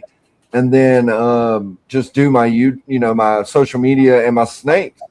And like, that's an option. But like you said, it's like, damn, like to leave my 401k job that I have, you know, if anything happens to me, my kid gets X amount of money type shit, you ain't going to have that. And it's like, I don't know. I respect anybody that can take that leap, you know, and do stuff like that. And I do think I still think of all the get rich quick schemes we hear out there, I still think the best investment anybody can make is going and literally trading your time for an agreed upon amount of money that you know you're going to get. That is still, this concept of a job is still one of the best value propositions in the history of humankind. And yes, it has its downfalls, and yes, we can get in bad situations from it, but just that security, like the idea that you could trade your time and a little bit of effort and expertise and make money and get better and invest in yourself and education is still amazing. So I can't say to do what I've done, but you can do it, and you can take a risk at the right time. And I will say, somebody asked, what are the hurdles? And Mission asked, building the collection brand and in podcasting. Just keep doing it. Just don't give up. Just do the baby steps. I can remember, I don't know, 8, 10, 12, 15-hour days in the restaurant where I was like, this is absolutely horrible. I want to quit. And just go back the next day and figure out how to make it better and take pride in it and look back at what you didn't do. And there's been days like that here. There's days where the only Ultramel pies that I hit this year after working towards them for 5 years were dead in the egg. That's a shitty day. Yeah, that's a shitty day. Stuff happens. I have to do that every day at work, dude. Every day at work, you know, I'm like what you just said. You just got to make it better the next day. You know? And even, I joke around with this car wash, but yesterday I walked in and opened the door to one of the bays, and there's an inch of water on the floor. Man, snaking out a car wash drain ain't pretty work in the middle of winter. And you're just like, all I wanted to do was go home on a Friday and go, play video games with my kid or whatever, and, but you get it done, and it's not that bad when it's over. You look back and you're like, okay, now I know how to handle that car wash drain. It's done, So just keep working at it and make good decisions. Sock a little bit away when you can. Pick up. How far do those drains go straight down? Do they go down a good 4 foot, 5 foot until they curve? It's probably just about 2 foot at the most with a damn 90. Sometimes what I used to do because I used to pressure wash a bunch of car, I quit doing the car bays and stuff. I did actually the semi ones downtown for a bit. Oh yeah. What I used to do is take the wands. We'd have extension poles on our pressure washer wands and stick that. Jam that right down there. That's exactly how that got on. Yeah. No, mine. I don't know how they all are. I just figured out mine while I got it, but Right. so each bay has a trough that's like 2 feet deep. And that's so that the sediment will fall to the bottom, and the drain is actually at the top. So it actually has to fill up before it ever drains, but that's so that the sediment will settle. And it's a box. Yeah, it's got a box on it. And I manually have to go in every few weeks and dig those drains myself, which also isn't glamorous. Nobody sees me doing that, shoveling that into a wheelbarrow. And maybe you should video it, man. Look, the videos I do of mopping and doing chores around the house get more views than my snakes anyway. Dirty work, dirty jobs, Adam's dirty jobs. Nobody sees it, man. And then figuring out how I'm going to dump that in the back of my property without making the neighbors mad, man. Listen, you guys will crack up at this. This is total like dirty job kind of stuff. The first time that my lawn guy came, he was like, do you want me to blow it or mulch it or bag it, or what do you want me to do? And I'm like, I want you to leave it in a pile so that I can cover the crap that I dig out and dump. I cover in the lawn coverings, and then it reseeds it and it grows. That's what I was going to say. You probably should use it in your flower bed. It might make your flowers grow good. Oh no! The stuff people dump in a car wash, it's horrific, man. It's like oil and shit, and like, let me go clean. Sheetrocking crap, man. I had to kick that guy out. I was like, go put that in your own drains, man. So, but anyway, I forget where I was going. Oh, how it drains. It has the same main trap like a kitchen does. So it drains to a trap, and then you can have that trap pumped. Basically, you don't have to. You can do preventative maintenance on it, but it doesn't hurt anything, except you just have to shut down for a little bit if you use it until it fills up. Get it pumped. If there's a local guy that'll pump it. It's expensive though, man. So look, I'm sorry, Adam. Mission wants to know. Look, just answer Mission's question, please, because he's comfortable. The collection and only had the availability of a 5540. How would he build that collection with what's available today, but looking into the future at the same time? I would. Okay, this is a good little quick exercise. I am a believer in make the most with what you got and be flexible. I can fall in love with something, but if a great opportunity comes down my way, I might fall in love with something else. You never know. So what I would do, and especially right now, if I had an empty 5540 and a little bit of cash, I would make a list of 5 or 6 or 8 genes that I really like your dream stuff. Just dream big here, because you don't actually have to bring it to life yet. Just dream big at the moment. Then what I would do is I would go and watch all the morph market auctions that I possibly could with that list of morphs. And right now, visuals and double visuals can be expensive. Single visuals, not really, depending on the gene. But then I would start to buy hets, and I would dedicate like X amount percentage, a small percentage of the amount, or maybe a 30% percentage that you are going to spend high dollar amount on. That's going to be your banger male that's het for all your exciting genes. Then go look for the best females that you can find that don't even have codoms in them. So if you're into, say, you love Sunset and you love Ultramel and you love Clown, go find the best female het with those that you can, and spend and buy as many as you can. Ideally, the bigger the better too, because the quicker you can get to work, the quicker you can have cash flow coming back to you. Yep. Then with that 30% chunk, buy the best male that's going to give you the best outcomes, and then get to work. Don't fill the 50. Well, I mean, I guess if you have enough money to fill the 5540, go for it. But I mean, I'm talking like 2 males and 6 or 8 females, and just get started with the idea that, the first season, if you can make something, do it, but sell them all, or maybe keep one of the best and take that money and buy more, and then sell them all and then buy more. And to be honest, I'm only at this 5 years. So what I just said there was 2 years of that. And I still do that. So I still, like, this year, I'm like, all right, I know this year I'm probably going to spend a couple grand. Now I'm up to a couple grand versus a couple hundred, but I'm going to spend a couple grand on the bangingest male that I can find that I can put to work immediately. That one I got bangingest. Yeah, bangingest, man. There you go. Bangingest, bitch. That's the word of the night, everybody. Hashtag bangingest. And then, but I still do that because that's kind of how you stay relevant and don't get left behind. And I hate to use that word relevant, but you guys know what I mean. But that's that's what I did with that snake from Mark Mandic. Like I joke, like that was an expensive trip to Toronto. However, I got a breeder male, cutting edge gene with scrambler. It's a double visual hypopod. This thing really can't miss. I just need it to lock with anything and lots of them and get it going and plus it's cool. It's got to be cool. So make sure you like it. Otherwise, I would say too, the first main thing before you even get out on any of them snakes, make sure you find you a great rodent supply at a great price. Yeah. Because you'll go in debt feeding that collection sometimes, you know. You don't want to go to your local pet store paying $12 a rat. That's why I stopped doing it. That's why I was happy I did my own thing. I mean, I still have to supplement it. And actually, Cameron knows, he's a local guy around my area here in Alabama. I see him every time I have to go get rats because we buy them from the same guy at the fucking Alcazar Shriner Center in Montgomery in the parking lot. But hang on. I'm about to blow your mind, Nick. Where in Alabama do you live? Well, I live in the Montgomery surrounding area, Pratt, Vegas. Pratt, Vegas. What if I told you I lived in the Tump, right next to the dump?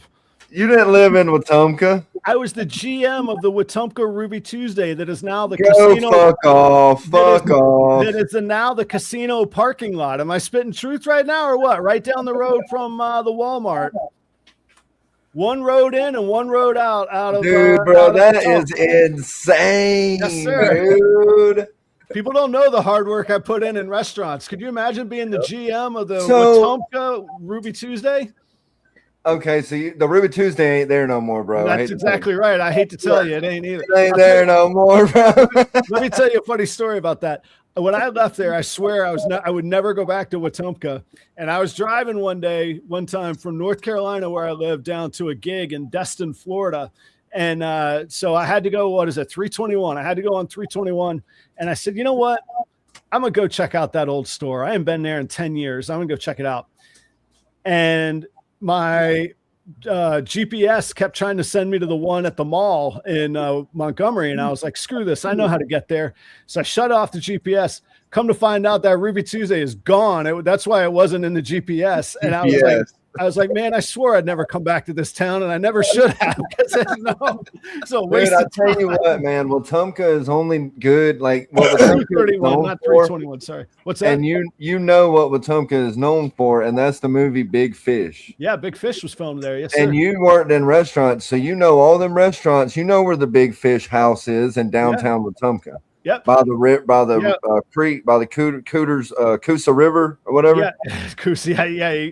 You go downtown. And you go that is fucking crazy, bro. That he knows what the fuck I'm talking about. And look, Cameron knows because that's where he's at. Excuse me. Yeah, he corrected. Yeah, US 231. That's where he. Yeah, that's right. That's insane, dude. Yeah.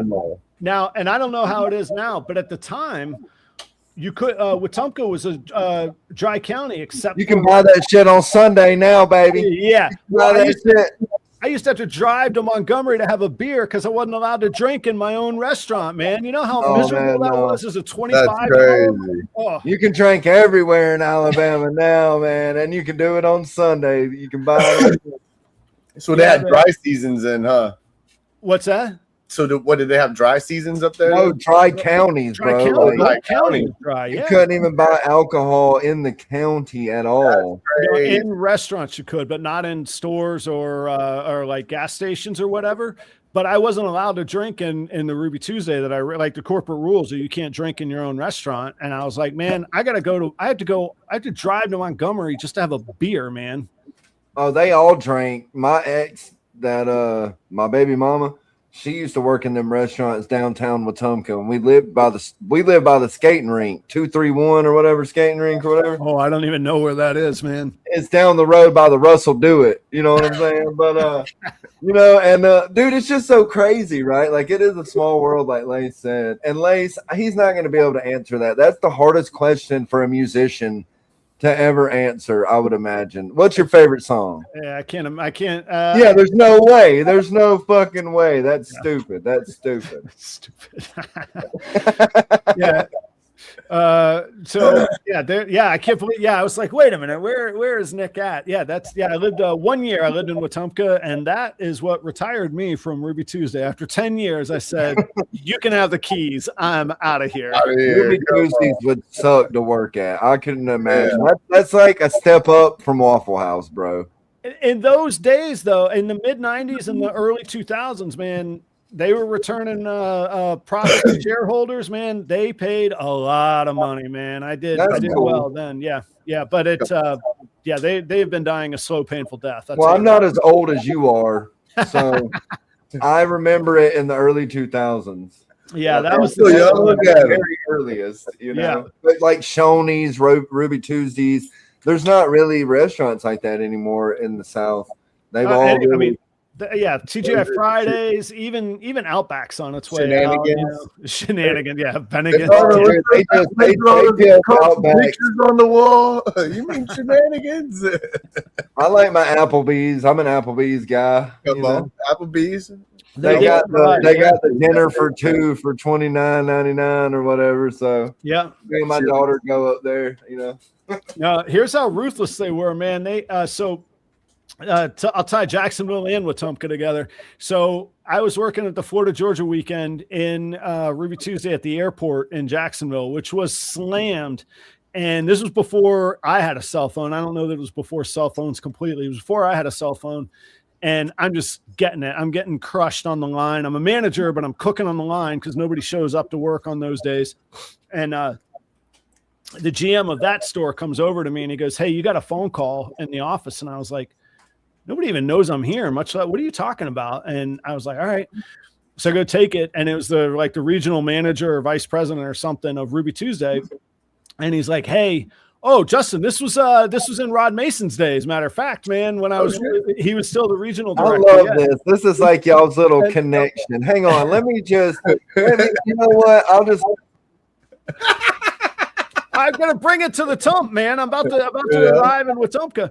So I take the phone call, and it's the company vice president, and he says, I hear you're kind of the young star, where you're gonna be a big guy in our company." I was like, "All right, my God, thank you." And he goes, "I got a store ready for you, man. You ready to be a GM? You ready to have your name on the door of a Ruby Tuesday?" I was like, "Oh, yes, sir, I'm ready." And I was like, "Where's it at?" And he goes, "Well, it's in a little town in Alabama, man. If you want to, it's yours if you want it." And I was like, "Well, let me get through Florida Georgia weekend. I'll come up on Monday and I'll come check it out." And he goes, "Adam, there's 900 of you assistant managers that think that you're rising stars. You want this store or not? I need to know right now, and you start Monday." Oh shit! Damn, that's how they rolled. Yeah, and I was like, "All right. I'm 25, I'm single. You tell, this is what I've been working for. I guess I'm your man." And you talk about Waffle Houses, right outside of the Montgomery Mall, there's a Waffle House across the street where there's a Ruby Tuesday, or there used to be. And there's a hotel right there. And I lived in that hotel for 2 weeks, and I could only afford to eat at the Waffle House because I didn't get my first paycheck yet, and I didn't have credit cards. So I ate at that Waffle House, worked at the Wetumpka, or the Ruby Tuesday in Wetumpka. Anyway, I was there for a year, and that was it, man. I was out of there. Well, you stayed in a hotel in Montgomery. I'm sure that did suck. It was that was awful. Yeah, I mean, that mall that you're talking about is basically got like 3 stores in it now, and it's got bullet holes all in it. And shit. And that's where the hotel was, man. Yep, yeah, man. So I don't know. He's talking about something. Did you do PGA? Yeah, after Ruby Tuesday, I worked for the PGA Tour at TPC Sawgrass. Okay. I don't care to name names on this one. Vijay Singh is the biggest asshole on tour. I won't take it further because I don't want to get sued. But yeah, VJ saying you can't get sued. You can't get sued. You have the freedom of speech, bro. This is America. This is God's country. And it's fact. Yeah, well, it's right until a judge bangs a gavel and says, pay this man. And, but the down to earth, there was a guy, I always loved him. He never got like really huge, but there was a guy named Charlie Hoffman. And so here's the thing on the tour, there's like 10, 12 like stars, like all the names that we know, and they're rich. But the rest of the guys, they're still doing okay. Don't get me wrong. They're on the PGA Tour. But on the PGA, if you don't make the cut, you don't make any money. And if you don't make enough cuts, you get thrown to the lower tier tour. So a lot of those guys really were grinding just to kind of, it's more than get by, but they were kind of grinding. And Charlie Hoffman was one of those grinders. And he started to make it big at the end of my PGA Tour time. But we had just opened TPC Sawgrass, and he comes in looking like he'd been on a 3-day bender in Wetumpka. Put it that way, man. He comes in and he looks around the first year he's in TPC in the new place, and he goes, man, this place fucking sucks, doesn't it? And I was like, what? And he's like, I'm just messing with you. Look at this thing. How'd you get this job? And I was like, and then he started winning. He had 2 or 3 really, really good years. He was totally just down to earth. A lot of the European guys are down to earth. Tiger was always, for everybody says Tiger was always cool to me. He's always, what's that? Did you ever get to meet Bill Murray? Because I do Caddyshack. I pressure wash the Caddyshack all the time. And Bill Murray, cool dude. Every time I've met him, he's fucking awesome. No, I wish I had. I met a lot of celebrities. I met a lot of presidents, but I know he's down there a lot for the PGA. That's one big. He tries to get a lot of guys from there to come over to his restaurant. Yeah, they got that little golf course over there by his restaurant. St. Augustine. Did you ever meet that guy? Who was that guy that was like the real life Happy Gilmore that would get drunk and smoke cigarettes out there and fucking? You talking about Bill Murray? No.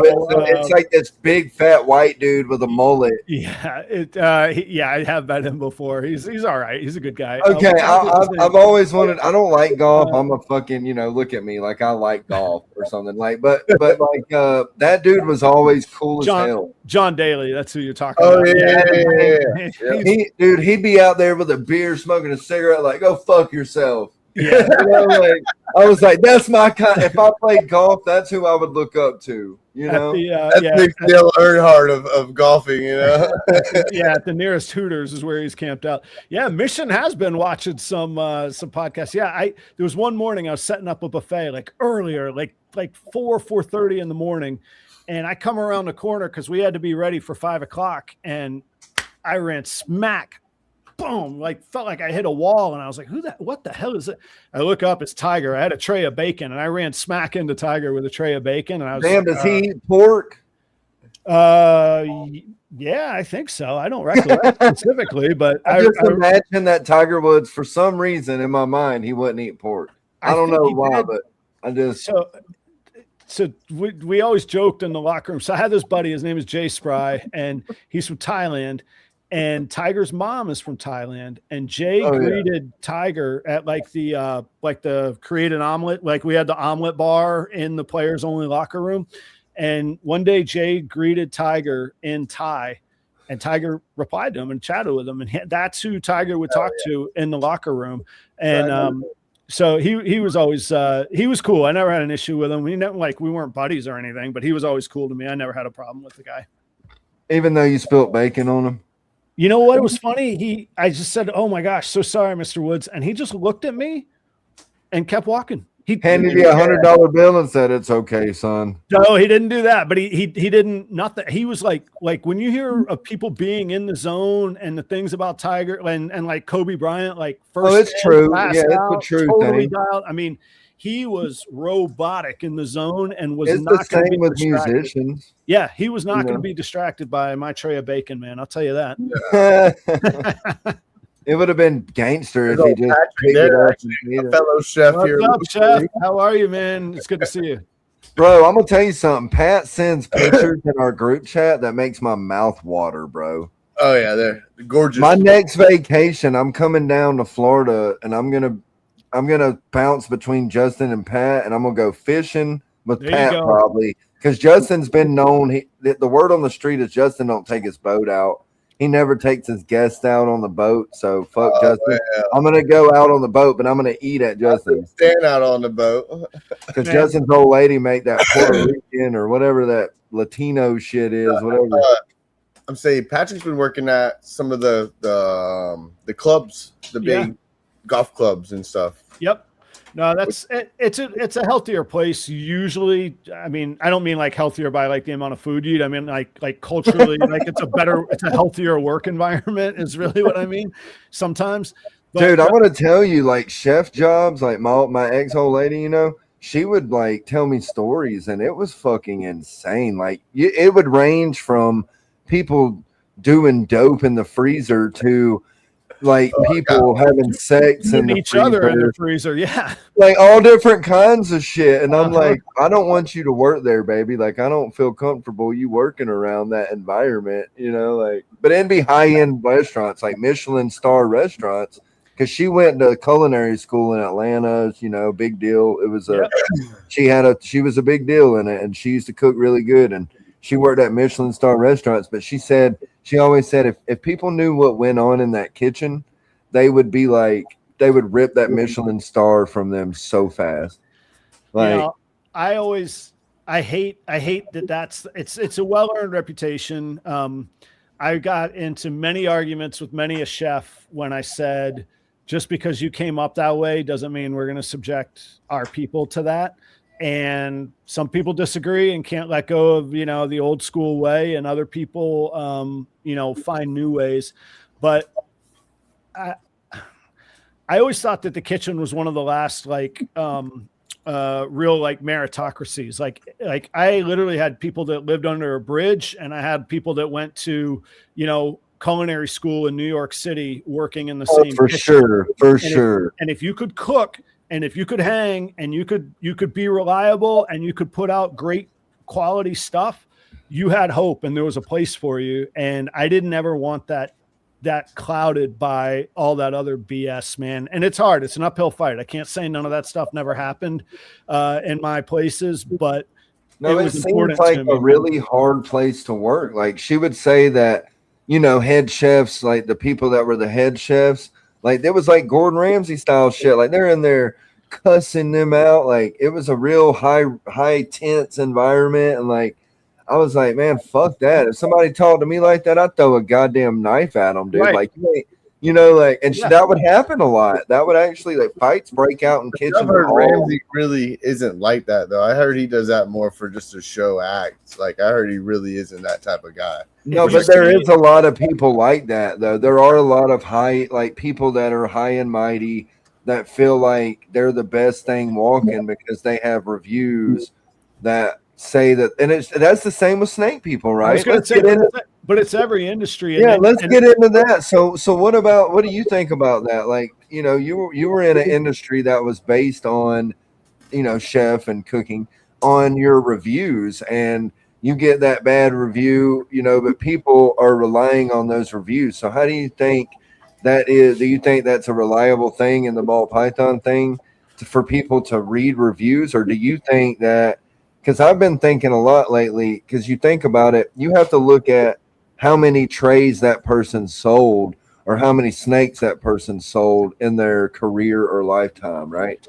You can't, and you'll see people that sold 10 plates or 10 snakes, and they have awesome reviews. But how does that work? You know, how do you think that works? Do you think that that's reliable, or do you think that, what do you look for, I guess, whenever you're going to that high-end restaurant, quote unquote, ball python breeder to get a snake, as far as your research? Generally, I put, all right, let me not hedge this. I believe in reviews. It was and is really one of the main reasons that I do use Morph Market, because it has a place and it is useful. I'm not going to just be like, clearly I work with Palm Street. I do think Morph Market is useful and has a place. But the very, very best thing of Morph Market that nobody can touch is the review database on Morph Market. So if I vend at an expo, I bring a laptop computer open to two things, my website and my Morph Market store. And I can tell people, They might say, hey, this guy over here is selling pies at half the price you are. And I could say, if it's worth it to you, go buy them. But here's what I bring to the table. I'm local. Here's my direct cell phone number that's on my card. And here's where my shop is. If that's worth an extra $100 to you, I want to sell you this snake. If it's not, that's okay. But I think that that's really valuable. Now, what I don't like, and I remember feeling very, very clear about this at the time, was when I hear people say only buy from reputable established breeders. That's double talk for don't trust these new kids coming in. Those new kids will run you over. No, like, shit. Yeah. And it's just like every generation says, oh, these new kids don't want to work and don't know anything. Not even ball pythons. That shit scares me. That shit, and it don't scare me because it's like, it don't, I guess I get kind of like upset because I'm like, damn, I put all these years into this shit and these new kids are killing it, bro. And it's a compliment for me if you think about it, because I'm an asshole anyway. But it's like they are killing it, dude. They are. But here's the thing, like, keep doing the work you're doing. Like the people that are doing podcasts are figuring out how to stay creative in their social, or figuring out how to, build their communities. A guy like Dale at Constricted Reptiles, he does pretty well. Dale does pretty well on his social media.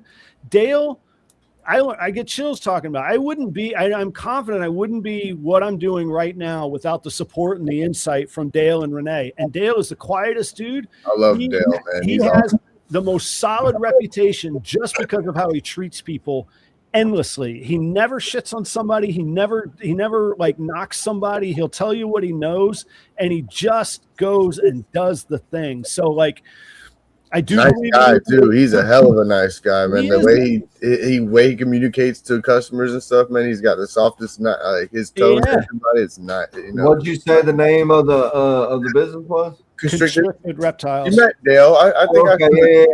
Okay, yeah. I just wanted to make sure before I knew what we were talking about. Yeah, but so like, there's two sides to every sort of, the upside and the downside to everything. So the reviews are important, but if you think that the easy way to win is to tell people not to buy from somebody with no reviews, let me tell you, that guy with no reviews is going to work harder than you to go get a sale. He's going to go shake a hand harder. He's going to go work to help somebody set up their cage harder. He's going to talk them through it and pick up the phone after the sale to help them with things. And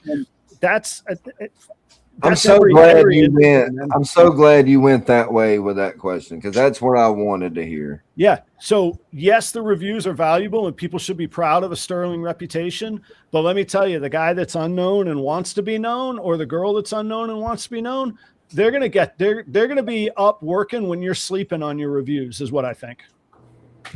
That's the patience, though, John. Too. A lot of these new kids don't have patience for shit, so they just want the gratification instantly. But it leaves an opportunity for the ones that do, or the ones that do work hard. Like, what an easy life hack. Oh, I can work hard and be patient. Right. It's crazy, right? It doesn't sound fun, but so it's crazy. Patience is a good life lesson in ball python breeding. What do you think that you would tell somebody that isn't into ball pythons? Like, let's say somebody watches this and they've been thinking about it. Like, what do you think those key ingredients to success? Patience being obvious. I mean, you have to be patient, but like, what else do you think? If you had to pick three things, what would it be? Patience being the fourth one. Okay. Let's see. I guess in like a short way, be realistic. The days of just getting rich quick, as in anything where you get rich quick, if it ever existed, it probably doesn't exist for long, and you're going to have to do hard work to be successful. Otherwise, somebody's lying to you. Discipline's a good way to put it. So just bear that in mind. Watch your money. Like, there's nothing wrong with spending what you make versus spending a whole bunch and hoping that you make a whole bunch. You can spend it as you make it. That's the beauty of making money, is that you make the money and then you can spend it. If you go into debt or you risk things that are special to you, or, you could get in over your head pretty quick. The money from the hobby in the hobby, and that's it. Yeah. And it's almost like I would say which I'm not, and I've I've sworn off poker, but if I were a professional poker player, I would say to somebody, don't go play poker with more money than what you were going to go out on tonight. If you had $50 to go have a good time at a bar and you want to play poker with $50, great. And if you win, keep playing, fine. But if your 50 is gone, then it's gone. And I would say the similar mindset with ball python. Set aside what you can, have fun with. Do it as a hobby. Learn how to make the money. Learn how to do your chops. Learn how. When Justin met me, I was vending with a black tablecloth from a banquet hall that I knew how to make a tablecloth look good, but it was just black. I had actually that old banner right there. That's the one. That's the singular banner that I vended in front of. And I had one ARS display, and I learned how to sell a $70 Enchi headband. I've been doing this, and he don't sit down the whole fucking show. Yeah, I've been doing this for almost 10 years now, and I use a black curtain for a tablecloth, and I use fucking them little plastic bins as displays. Oh yeah, the delis, yeah. But you could. So if you make the money, you can always upgrade. But if you think, and if you wait to get things perfect, you're never going to get it perfect, and B, you're never going to go do it. If you're like, it's not perfect yet, I'm not going to do it. No, because then when it's perfect, you're not going to know how to do it. You won't have your chops. You're not going to know how to greet people. Like there's nothing normal about going, hey, do you want to buy a snake? Like none of us have experience in that until you go do it. Do it, right? You know what I mean? It's an abnormal thing. So I don't know. Was I supposed to say three things? So like be disciplined, watch your money, and then like if it's surround yourself with good people. I think you would say that in any walk of life. And good is very subjective, but surround yourself with the people that you want to be or that you look up to. And Justin, you talked about like talking something into existence. That's how you talk something into existence. Be around the people that you like and that you want to be like, because you'll start picking up their habits. You're going to learn from them. You're going to learn how to drill holes in your rat bin so you never have to worry about flooding again. Like you're going to learn from good people that you're around. And so I guess those are the things that I would say. You want friends, I hate to say it, but community that are better than you. Yes. That are going to help you. Yes. If you have friends that are just making you level out, it's kind of hard. I hate to say it, but that's kind of the way it is. Yeah. I actually I think I told you this once, Adam. I had a millionaire told me, look, if you want to become a millionaire, you hang out with millionaires. And that's kind of, it's fucking sad the way it is, but that's kind of how it is. You're going to learn more. Like financially, like by me hanging out with a couple, I would never been able to take my pressure washing company where it is. I'm almost 11 years now in business, and I can tell you I would not be where I'm at today if I didn't get some of the advice from some guys that are very successful in their companies. I wouldn't know where I would have been lost. I can tell you firsthand. Around Justin and talking to Justin for a while now, and my hair still ain't grown back. So that being said, I need to come down to Florida more, I guess. But I will say two things. One, everybody has something to offer somebody else. So yes, hang out with people that you see better than you, but you're probably better at something than those folks, and make sure you give that back. And I said it not too long ago, and I wish I had it written down because I said it really elegantly somewhere. He has like a philosophy book. Adam does. People be on the lookout. It'd probably come out 28. I mean, he's working on it. True. It's somewhere in these notes in here. I will take amazing relationships with people I look up to and respect over sales any day. Oh, 100%. 100%. No, look, you got to be able to eat, you got to be able to pay your bills, and you got to be able to have a little bit of fun money. But beyond that, I will take great relationships with people that I respect, because the opportunities that have come, I got that car wash from a good opportunity with a relationship I have with a banker. I just got a loan that switched interest rates at an incredible, I mean, it's going to be an amazing opportunity to me, just restructuring kind of my balance sheet. You spoke that into existence, though. Back to that, you kept on saying to yourself, it's got to get better. It's going to get better. Yeah. But it's also doing the right thing and building those relationships. And when somebody says, hey, will you come hang out on a podcast? Yeah, go do it, because what do I have to lose? And B, I have everything to gain. Or, just go to Tinley. Don't worry about if you're selling a snake. You want to talk about surrounding yourself with the greatest people in our industry. Where else you can do that? Daytona, Siri. Okay, you got a couple options. Go to those places. You don't know what happens. Go drink a beer with a stranger and start up a conversation. That was going to be my question. I was going to ask you that. Are you going to go to Daytona this year or no? I have to look at the calendar. Generally, I don't. I usually have a show the same weekend as Daytona, but I need to. But it's a really complicated answer. But we would love to have you. We would love to have you. I would love to go back. I will say, hands down, Daytona is the best industry hang. Tinley is good. Tinley is awesome. But the hotel at Daytona, Hilton right there, nobody driving, everybody staying in that hotel, maybe 95% of the people, it's all there. It is the best hang in the industry, and the business that gets done outside of the show, behind the scenes, it's incredible, phenomenal. Tinley is the one show I don't worry if I sell a penny at the table, because I get to spend time with every one of my advertisers. I get to go meet new people. Like I wrote down on my notes here tonight, Vision Racks. Go meet Vision Racks at Tinley in March. It's right around the corner. It's 2 months away. They're going to be there. I'm going to go shake hands. I'm going to go look that person in the eye, and I'm going to go, I want to learn about these racks, man. I've been a fan for a long time, and you keep innovating. And here's Mark's good people. Yeah. And be like, Mark, Nick and Justin, the RWO told me to hit you up, like, bro. Yeah. Mark will see you're following your YouTube. I done told you, Adam. Hit him up, man. He'll see what you got, and he'll love it for sure. He'll love it. I'll tell you, this also in my book of philosophy, as you named it.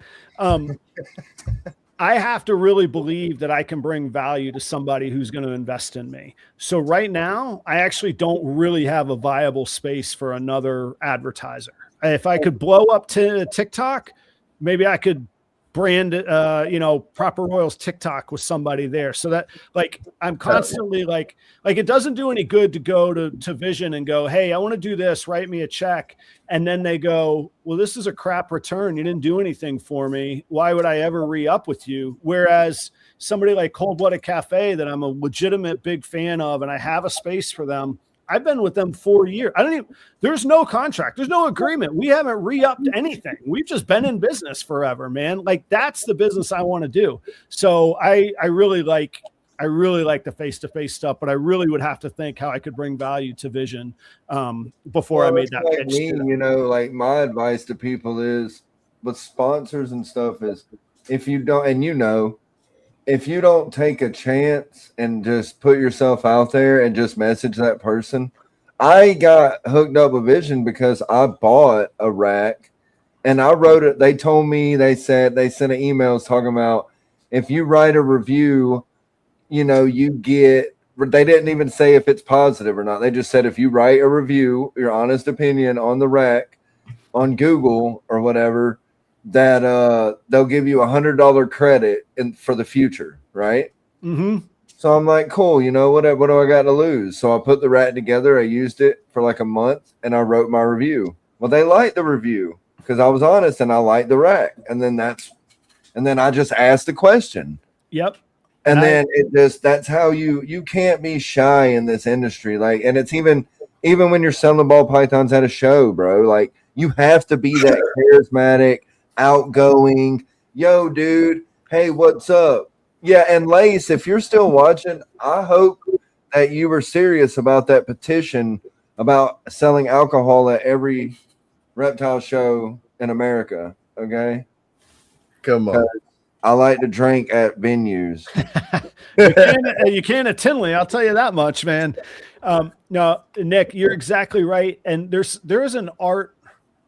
What's the stupid saying? This isn't my philosophy, but they're like winners strike out or lose more than losers do. Like Ted Williams, greatest hitter of all time. He only batted 400. That means that he missed 60% of everything thrown at him. He missed. So, what's The Office? What does Michael Scott say? You miss 100% of the shots you don't take.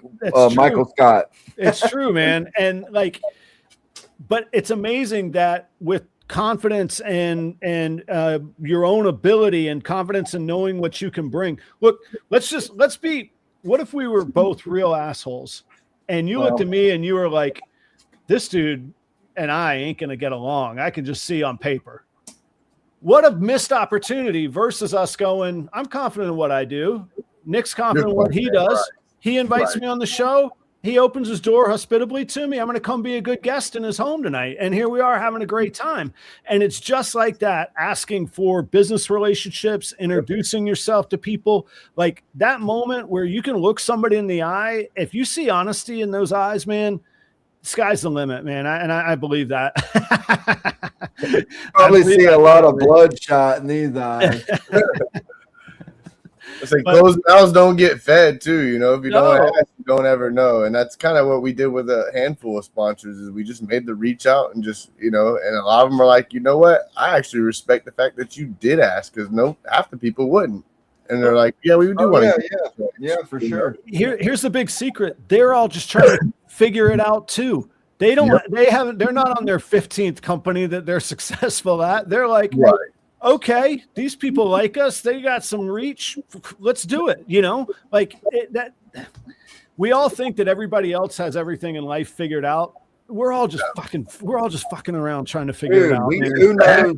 Yeah, what's real? What is even real right now? Well, there's that too. Yeah, that's a fair question. And okay, look, Adam, you have to write a philosophy book, and you have to put all that shit in it. Okay, I will buy it and I will promote it. You don't have to pay me anything. I'll even buy the book, but I'll promote the shit out of it. Adam's Philosophy 101. Right. 101. 101. Here's how you can end up digging ditches in a car wash and shoveling drywall shit. You too can live the dream. He's a baseball weather people are only two professions you could be correct 30% of the time and be professional. Yeah. Dude, the weatherman don't got to be right any percent of the time. Hell no. He's wrong every damn day. Look at it like just go at it with the best intentions and you'll be all right. You know? All he's got to say in Florida is, well, guys, you're going to get rain at some point today and it's going to go away. Oh, shit, man. That's funny.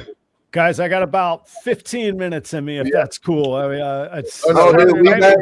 we've actually surpassed our time. Yes, I didn't cut anything short. Yeah, when we have really cool people on, we like to keep them on. Let it rip, right? That's what we're doing. We're connecting, hanging out. The audience is here. I'm down, man. And I've really enjoyed it. So with that being said, you know, what do you got coming up? What's in the future for ProperRoyals as far as shows? What's your next show? I know you said something about Tinley, but I mean, what's going on with you?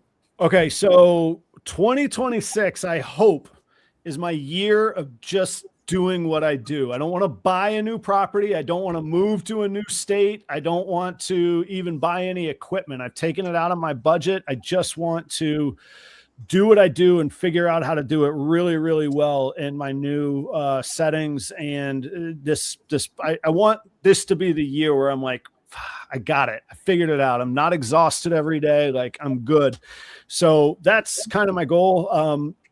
As far as shows, I actually do like anywhere from 24 to 28 shows a year. I like to do one every 2 weeks if possible. So the 25th, I'll be in Des Moines, Iowa at the Cold-Blooded Expos show.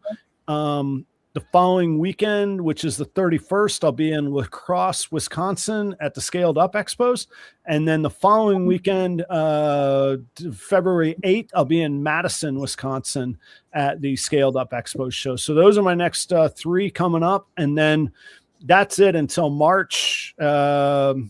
Maybe only Tinley in March. I'm not sure. Anyway, that's enough to kick off the year. Those are at least 4. Yeah, that's a busy calendar. So what's up, real quick? I want to ask, what's up with the shows you do online, like the Proper Cup of Joe and the? You do another podcast too, or another show. I don't know if it's a podcast, but you do it. It's your show. ProperRoyals. Yeah, the ProperRoyals. Tuesday nights is ProperRoyals Live, and that's kind of like it's kind of like this. It's really reptile, ball python focus, business focus. If you like what you hear tonight from me, get a load of that show, please. I love you. The Thursday morning show, my co-host does not have snakes, and he knows nothing about snakes. And the whole thing, the whole idea came from a Thanksgiving dinner where, like, everybody at the table had 99 questions. And I was like, this is a show, right? This is it right here. And so I found a good buddy, Joe. He and I have known each other about 15 years, but he's really curious. He's really conversational. He's entrepreneurial. He owns his own businesses as well. And so it's evolved into a show about like, what the hell are you doing, Adam? Oh yeah, you're an entrepreneur. Here's weird stuff that I have noticed. That's why I like it. I like that show. I catch that show more. Yeah. And I put it on while I'm at work. I'll be painting and shit, listening to it, you know. And I like that because y'all talk a lot about business. Yeah.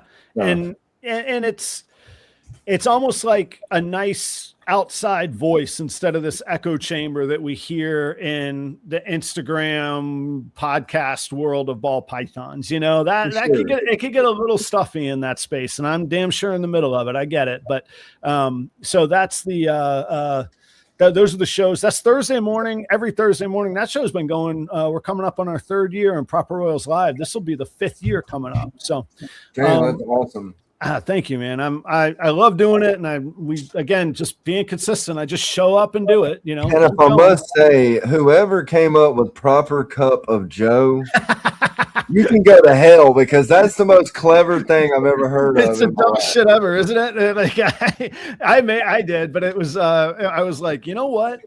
I just got thinking about it. And what really inspired me was band names. I'm like, the hell is a Led Zeppelin? If Jimmy Page can do that, I can do it, man. Like, screw it. I like that. I'm going with Proper Cup of Joe. Well, you inspired me to do a coffee thing. Me and Justin were doing it while I had surgery, and it was just coffee and snake poop. That's what it was. Nice. So Justin, you know what you got for everybody? Well, like I normally tell everybody, thank you guys for coming out. Couldn't do it without you guys. No, I told you, I'm coming up with a new philosophy this year. Thank you, Jesus Christ Almighty. So there ain't gonna be no more speed humps this year. You know, I'm gonna come up with something else for you guys. You know, so no more speed humps. I mean, and if you do got spirit, go over them sons of bitches. You know, but anyway, guys, thank you for coming out, Adam. It's always great talking to you, man. I miss you having here in Florida. I can't wait to come back to Florida. And how cool is it that we get to hang out here? I mean, I don't miss Wetumpka, but how cool is it we get to hang out here? You know? Hey, man, me either, bro. Me either.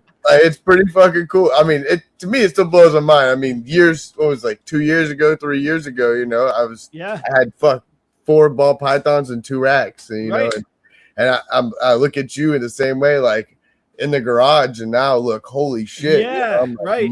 You saw the garage setup, man. Yeah. Yep. So do you have time for that question from Mission real quick or not? Oh, we got time. I mean, shit, I ain't got nothing to do. Where's it at? He was just asking about the shows together with biosecurity. I hate to admit it. Here's one of the kind of the dirty secrets is there's not a really great answer. So I'll tell you what I do, and there is risk to it. So just roll with it, and that's the reality. If you're gonna do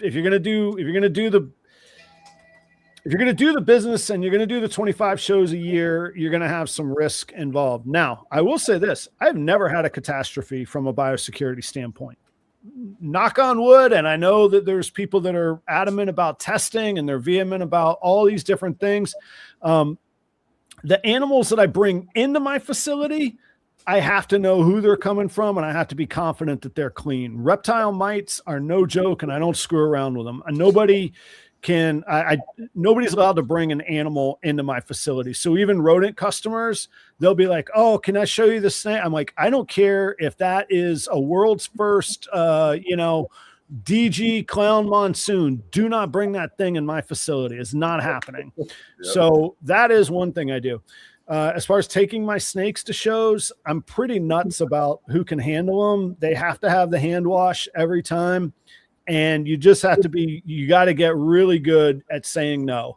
You could say no with a smile. You could say no, enjoy the show. You could say no, there's somebody with a great big snake you can hold there, and I want you to have fun. You don't have to be mean about it. But if, the kid with ranch dressing and the lollipop, he doesn't – I love kids learning about animals. He doesn't get to hold my snake. I don't want the lollipop all over him kind of deal. As far as what I'm way more concerned about actually is like the insects and various mites and stuff. So I use the RIT, RIT. I think it's lice spray, but I use that around the tablecloth. Okay. And then I would be lying if I said I did it every show, but certainly every month, but probably more. See, I didn't know that. I never thought about that. See, we're all learning here. There it I'm is. gonna get a bottle of lice spray. I'll tell you, if you vend next to springtail or spider people, they're not going to like. Well, I've always kept the fucking mite spray that you can order. Yeah, the Provenomite. But I didn't know about the lice RIT. You know what I mean? Yeah, so it does well. And then at least once a month, every one of my snakes in the collection, they get dunked in a Dawn dish soap bath. And that's just regular cleaning that I do. But that Dawn dish soap, now, why I was saying that about reptile mites is they're nuts. Those are really tough to get rid of. That's a little bit different situation. But there are a lot of other insects that, like various gnats that come from the shows. Grain mites are a pain. They're not reptile mites and they're not harmful to the snakes. But what do you got there? Hot shots. I keep these all around. Yeah, do those not bother your snakes? I've seen those. Those don't bother the rats or and Adam, that was the biggest question. Every other bin I have them in, and actually who taught me, Adam, is KG with Bomb Projects. You put those in the bins? Yeah, so I just put a little piece in the front of the bin right there in the front corner, and I'll leave it. And it don't hurt them, nothing. I have no problems with nothing. And I don't put it in the bin. You don't. A lot of people do. Yeah, I can hit up KG right now, and he'll start opening up bins in his racks, and he'll start pulling little pieces out of each one. It's everybody. I see it on everybody. Yeah. Everybody has it. Because if you Google grain mites, for example, that basically it says that every grain house, like basically agriculture farmers just acknowledge that basically every piece of grain is going to have some sort of grain mite in it. Yeah. And there's allowed percentages of all kind of shit in your grain. Yeah. And what happens is when you do things in volume, people say you got to I'm going to freeze all my food. Yeah. What happens when you're ordering half a pallet? You're going to buy a walk-in cooler? You're not. So you got to figure out how to handle some of these things, and things do come up. The reptile mites, I'm a madman about. I will prevent every bit of reptile mites. I go crazy over it. But they're non-native in North America. They come in on reptiles. So if reptiles are coming into my facility, I know what they are, and now I have the place here at the house. So depending on who I buy them from, I can't promise I quarantine everything every time. But if it's a new breeder and I don't know who they're coming from, or I haven't been to their facility, they're coming here first, kind of deal. Versus like for me, like if I get a snake from Justin, I've been there. Justin's the homie, so like I know his shit. So like I ain't worried about quarantine. I'm the same way. I don't like nobody even rando. It's definitely going on paper towel bin in maybe my bedroom or something with a heat pad. You know, it's funny because like. Adam, how you say, like, when I have customers come by to buy rats, my rat room is inside of, like, it's my add-on in my house, and you can walk through the door, and I have my sunglass door. Yep. And I've had customers like, bro, I see your facility online. Can I go back there and check it out? And I'm like, nope. Yeah. I'm not trying to be a dick, bro, but you got snakes at your house, and there could be anything on your clothes or anything, and you come inside my shit. I just can't risk it. And they're like, oh, man, I understand. I'm like, it's just how it is. I'm sorry. Yeah. I got too much money involved out here to have to go. That's not mean at all, though. That's not, and anybody should appreciate you being honest and being like. That's the thing, and they should appreciate it. And I realize it can feel offensive, but also, like in my situation, if somebody comes to buy rodents from me, that's in the same facility that the snakes are. So for my business model to work, I have to assume that risk. And imagine if you were a pet store, you have to assume it even more. So there are levels that you have to realize with it. Those, and Jim there, Warrior Garden. That's a good piece of advice, though. Even if you know where it's coming from and you trust them, you should still do it. If you really, In a perfect world, that is how it happens and how it should be. But and again, the reality of being a one. It's not always the case, right? Yeah, it's not. Yeah. You do the best that you can on it. So I want to. Thanks for humor me. I wanted to talk. I mean, Mission brought it up, and a lot of people don't talk about that you're going to run into stuff. I've only ever had reptile mites once, and that's only when I had 11 snakes, and it was a nightmare. So like you go through that once, you're like, well, no, we appreciate done with this, man. We appreciate you answering it. We love when the chat asks questions and shit. Yeah, and for sure. It too. And I just want to say, like I said, I've heard a lot about you. I never got to talk to you. Yeah, man. I'm glad that we got to hang out, man. I'm glad that I did. I hope that you're able to make Daytona because it would be nice to sit by the pool, eat some lobster tail, that's right, drink some booze and shit, and talk about music. That would be dope. I brought my guitar last year. I didn't play it because nobody there was cool enough like you to be able to hook. We could have jammed, bro. You know what I'm saying? I'm just saying. I'm just saying. You need two guys because if you're the one guy with the guitar at the party, you're just that emo fucking. Yeah, but if it's two of you and you can jam, they're like, oh shit, these dudes can play. Yeah. No, here's my promise. Let's go, Mission. Bring some more deer meat, baby. Let's go. If I can make it, I will, but I don't know. I have to look at the calendar. I don't know that I'll be able to make it. But if I can make it, Look, Justin, we're gonna just have to go on an adventure. Right? The doors open, or just come up to Tinley. I promise you. That's what I'm saying. We're just gonna have to try to go to somewhere like Tinley this year or something, man. Make the trip out west a little bit, Yeah, fuck it. You can just come pick me up in Georgia somewhere. I ain't driving. I'm flying. I don't want to fly. Justin will be there in 2.5 hours. No, I'm a rock star. I'm a rock star. Rock stars ain't supposed to fly, bro. Listen, I get in that car for 2 hours in a helicopter. Well, shit, no, man. I fucking really appreciate this, and everybody. Go check out Adam. I know you already are. Okay. Everybody knows who Adam is at ProperRoyals. And if you don't, you're a chooch, and you need to go follow him and subscribe to everything and watch his Cup of Joe because it's awesome. Okay? I don't take any of it for granted, and I certainly don't think that everybody knows me. So I'm still working hard for everybody's love. I promise you, man. Hey, we love it, dude, and we love that you came on tonight. Yeah, he bought some boudin, Adam, and even Patrick was like, that's the best fucking boudin I've ever had. Boudin, John. All right. Boudin, baby. It had the deer gut with the goddamn chop baby on it with the motherfucking boudin on it, baby. I love blood sausage, man. Most people don't even know what that is, man. Yeah, I like blood sausage, man. I have to try it. Come on. Well, hey, man. Until next time, we'll see y'all. Don't forget, if you didn't know, Adam does a show called Proper Cup of Joe. I just like to say that. Okay, I think it's awesome. Later, y'all.